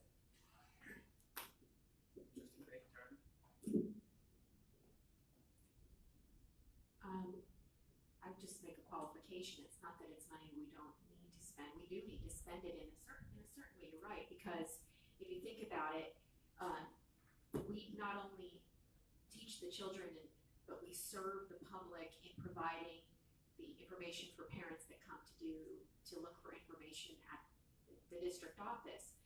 I am not understanding why we're quibbling over $7,000, $1,000. We're providing a service for the community. The district employees provide a service for the community, and the parents that come here are confused 90% of the time. I would say 90% of the time you come here, you're looking for something. I'm even still confused when I come here. I don't always know where to go. So if that's me, and I'm quite familiar with the facilities, I think most other people would be too. I think this is a discussion that we don't need to run afoul with it. I think let's move forward. Let's get it done. I think we're providing a nice place for the community to come look at. This neighborhood is nice. Let's keep it looking. Let's have uniformity. The homeowners keep up their properties. Let's keep up our property. It's really quite simple. And the asphalt? I agree that it should be fixed, because for one thing, you're gonna have to demo it out. That's a cost. That's a big cost, actually. Demo is expensive. 2, you're gonna have to put in grass, which is extremely expensive, seeding, this and that. The condition of our fields is not great anyway. Now you're gonna add more grass. There's a lot of community members that have come to me and said, you know, why do you keep putting grass at school sites? And I said, I don't think we're putting new grass or that didn't already have grass. The community doesn't want to see any new grass put in. They actually want to see us go to like desertscape or low California shrubbery, that kind of thing, so that we move away from using so much water. So I would say, no, don't pull up the concrete and put grass. I would say fix what we need to fix and allow that path to continue. I think if we put it out to the community and said, oh, we're going to rip up the concrete, I guarantee you we'll have a line of people that will be upset right here. I know they will, for a fact. So please don't replace it with grass. Thank you. Trustee Briscoe, thoughts? The community needs flat, level, square, rectangular playing fields for lacrosse, football, soccer, and field hockey. I don't know what the capacity of that field is. If that asphalt path is a demarcation point that only allows 2 playing fields when 3 could be created, then I'd be in favor of grass. If the fields are only big enough for 2 playing fields, then the asphalt path is nice. Is it the bridge to nowhere? Where does that path go to? The park. It just dead ends at the park? Interesting. So that's if we can make 3 fields instead of 2, I'd be in favor of grass. But if it's still 2 fields, with or without the asphalt path, then the asphalt path is good for me. And signage? It's hard to find my way around here. I think signs are good. Is it possible to put in one of them solar things to power up lights for 3 or 4 hours at night before everybody goes to bed around here and the sidewalks get rolled up? Thank you. Trustee Russell, comments? Quick comment on that. Solar power, I think the solar panel gets immediately stolen like they did on all the bus stops when they did that around town. They put them on top of the bus stops and all one by one are disappearing. I agree with my colleagues here about the confusion when you come to the district and you don't really know where you're going, and you need some sort of sign or a legend that tell you where to go. I have the same problem. I've been coming here for years and years, and I still go to the wrong buildings. So I'm in favor of having like the kiosk, the triangular kiosk, predominantly outlined, that would hold all this information if that's where we want to go. I don't think we need 3 signs. I think that's just overkill. come up here, find out where they're going, look if there's any public notices, get along with their business. I think if we have 3 signs, they're going to be wandering around see what's on all 3 signs.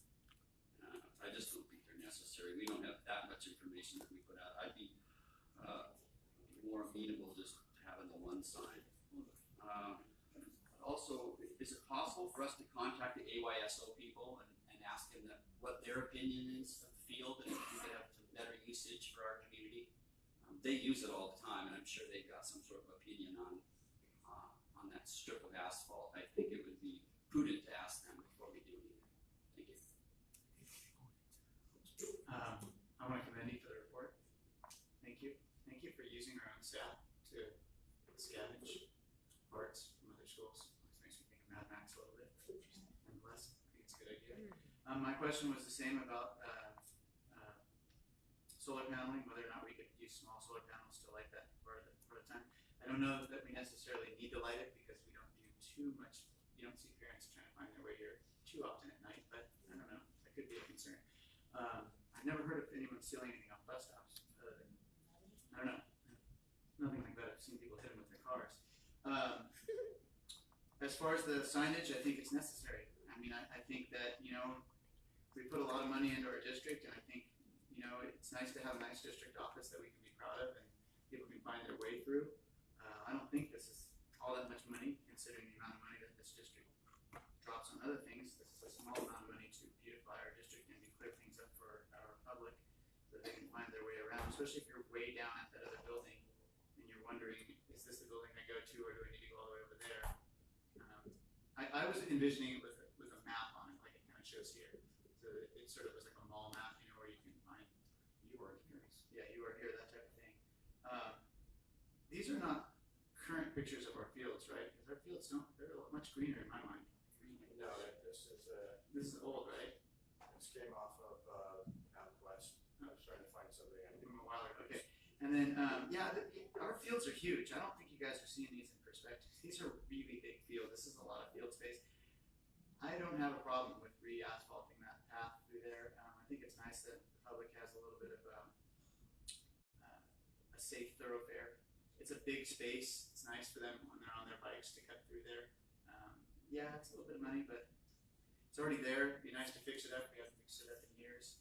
Makes it look nicer, Makes our facilities look nicer. Nice facilities make people feel better about where they work, where they live. There's an argument to be made for that. I like it. I think it's good. I'm in favor of moving forward with all this, personally. Dr. Conroy, my children play soccer here, my boys, and there are 2 games that go here, so there's 2 fields, and then for smaller or younger kids, so they don't have to be as long. They go this way, so it's 1 and then 2, and then the other field is for the older kids, and it goes that direction. So even if you took the path out, you couldn't put another field. You cannot. I know just by seeing it and watching kids play, and I'm a PE teacher, I can tell you it's not going to fit for the age of the kids. The older kids have to have more room, and that's because of the requirements per AYSO rules. Another thing to consider that I was just thinking of while she mentioned soccer is the fact that I know a lot of the parents that come to soccer, some of the grandparents come to soccer may be wheelchair bound, and that path would allow them access to their grandchildren's games. And if we had people who are confined to a wheelchair, it would be nice for them to have a flat path. So I would also suggest, if you're looking into re-asphalting it, looking at how wide that would need to be to accommodate those souls that are in wheelchairs. That would be my suggestion. Anyway, so I don't know. I think you hear. We're good. We have direction. Okay. Thank you.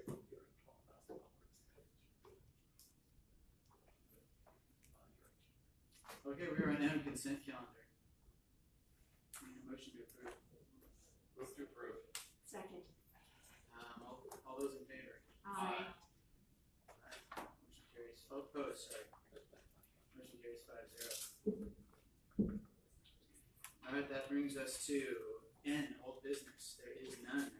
Moving us complaints to O, new business, O1, administrative services, change of structure for professional services agreement for continuing disclosure consulting services with applied best practices activities is before us tonight for action. Do we have a motion? I'll move. You have a second? Any discussion? Trustee Westphal. Thank you, Mr. President. Is anyone here from Fieldman, Rollout and Associates tonight? No. Any reason why? Decided they're not necessary to be here? I didn't believe it was necessary to invite them. Okay. Well, I wanted to ask them if there's any irregularities that they have advised, found, since they've taken over this thing. Are there any that you're aware of? No. They haven't indicated any irregularities to you? Okay. Do you know why that they had to assume the responsibilities of their affiliate? I believe because it's one of their legal affiliates, it was their responsibility to assume the responsibility for these duties. And so, who are they? ABP. Why did ABP decide that they don't want to do this anymore? Do you have any idea? They dissolved as a company. Were they forced to? I do not know. It's unfortunate. These are things that I'd like to ask the potential vendor here.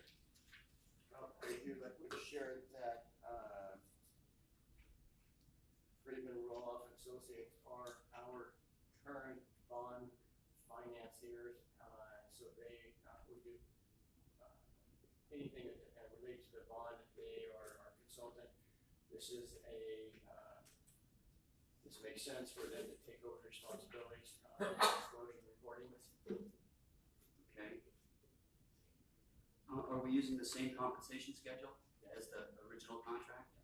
So, are there any differences between the ABP contract and the one tonight? No, except for minor little. Correct. There's no major changes. Okay. And then the last question is, why is the 5/24/17 the start date on the contract? That was the original contract with applied best practices. We provided the original contract as part of the board supporting documentation. Okay, and so as they assume this, they're assuming all liabilities. Right. Starting from 5/24/17, so they're assuming all the responsibility legally and financially for ABP LLC. They're assuming the responsibility as of when they take over the contract. But the contract date here says entered into on the 24th day of May 2017. Sure, that was the original contract with applied best practices. They are now dissolved, and from this point forward, if the board approves this, that Friedman Roloff Associates will now assume all the legal requirements to continue to be our continuing disclosure agent. Okay, and just, I'm sorry if I'm being redundant, but if we have to sue somebody, we'll be suing the Fieldman rollout, correct? Right. Okay, very good. All right, that's all my questions. Thank you. Any further discussion? Hearing none, we'll go to the vote. All those in favor? Aye. Opposed? Motion carries 5-0. O2, Human Resources, quarterly summary on Williams. Uniform Complaints Education Section Code Section 35186, October 2018 is before us tonight for information. Superintendent, any information? No. Moving on to O3, Educational Services Independent Contract Agreement between Ocean View School District, Orange County, and Professional Tutors of America for non-public agency services for special education student is before us tonight for action. Do we have a motion? Move to approve. Second to Trustee Westphal. Okay. Any discussion? Hearing none, we'll go to the vote. All those in favor? Aye. Opposed? Motion carries 5-0. O4, Educational Services Public Hearing Resolution Number 05-1819, determining steps to ensure availability of textbooks and instructional materials for 2018-2019 is here tonight for a public hearing. And we will start the public hearing. For 1 minute, starting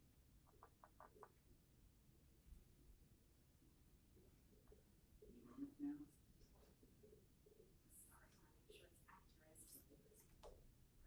No.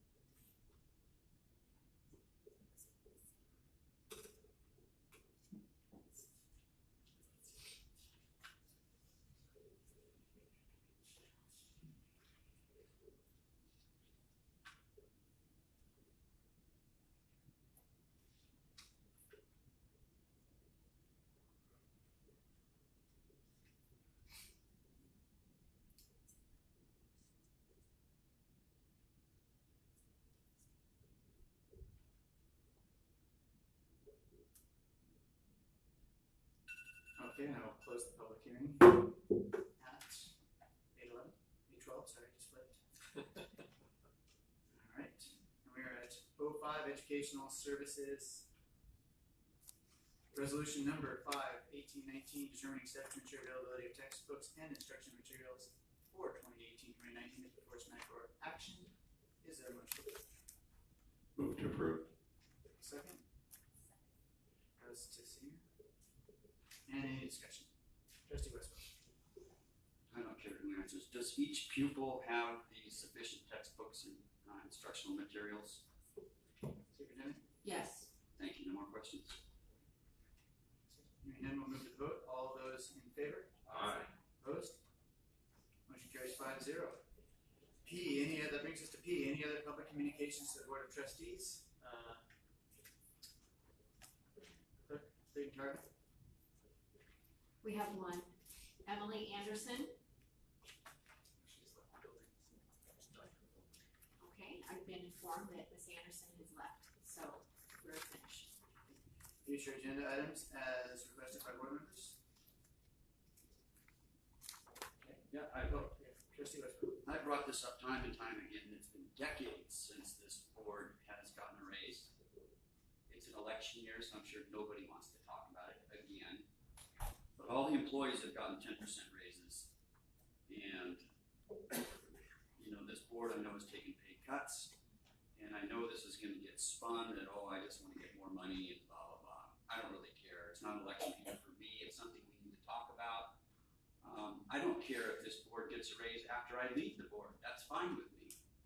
But I think it's something that we should talk about because if we want to attract and retain people of quality stature, I think at some point we need to start providing raises, and I think it should be tied to something like CPA or COLA or the superintendent salaries, the teacher salaries, or something. I think we need to talk about it.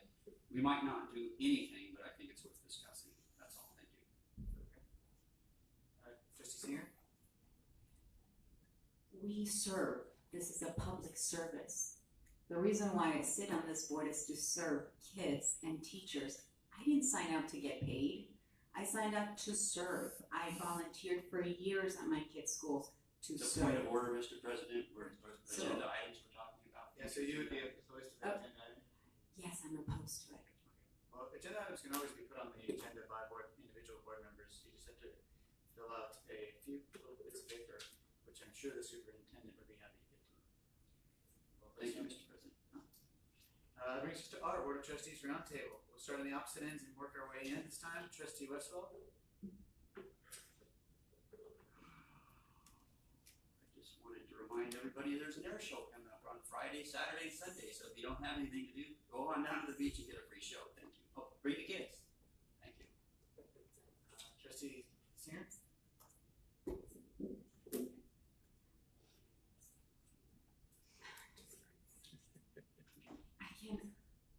We must remember kids come first, right? We have to make sure we're spending the money on kids, right? We want to make sure the money stays in the classrooms, in our district.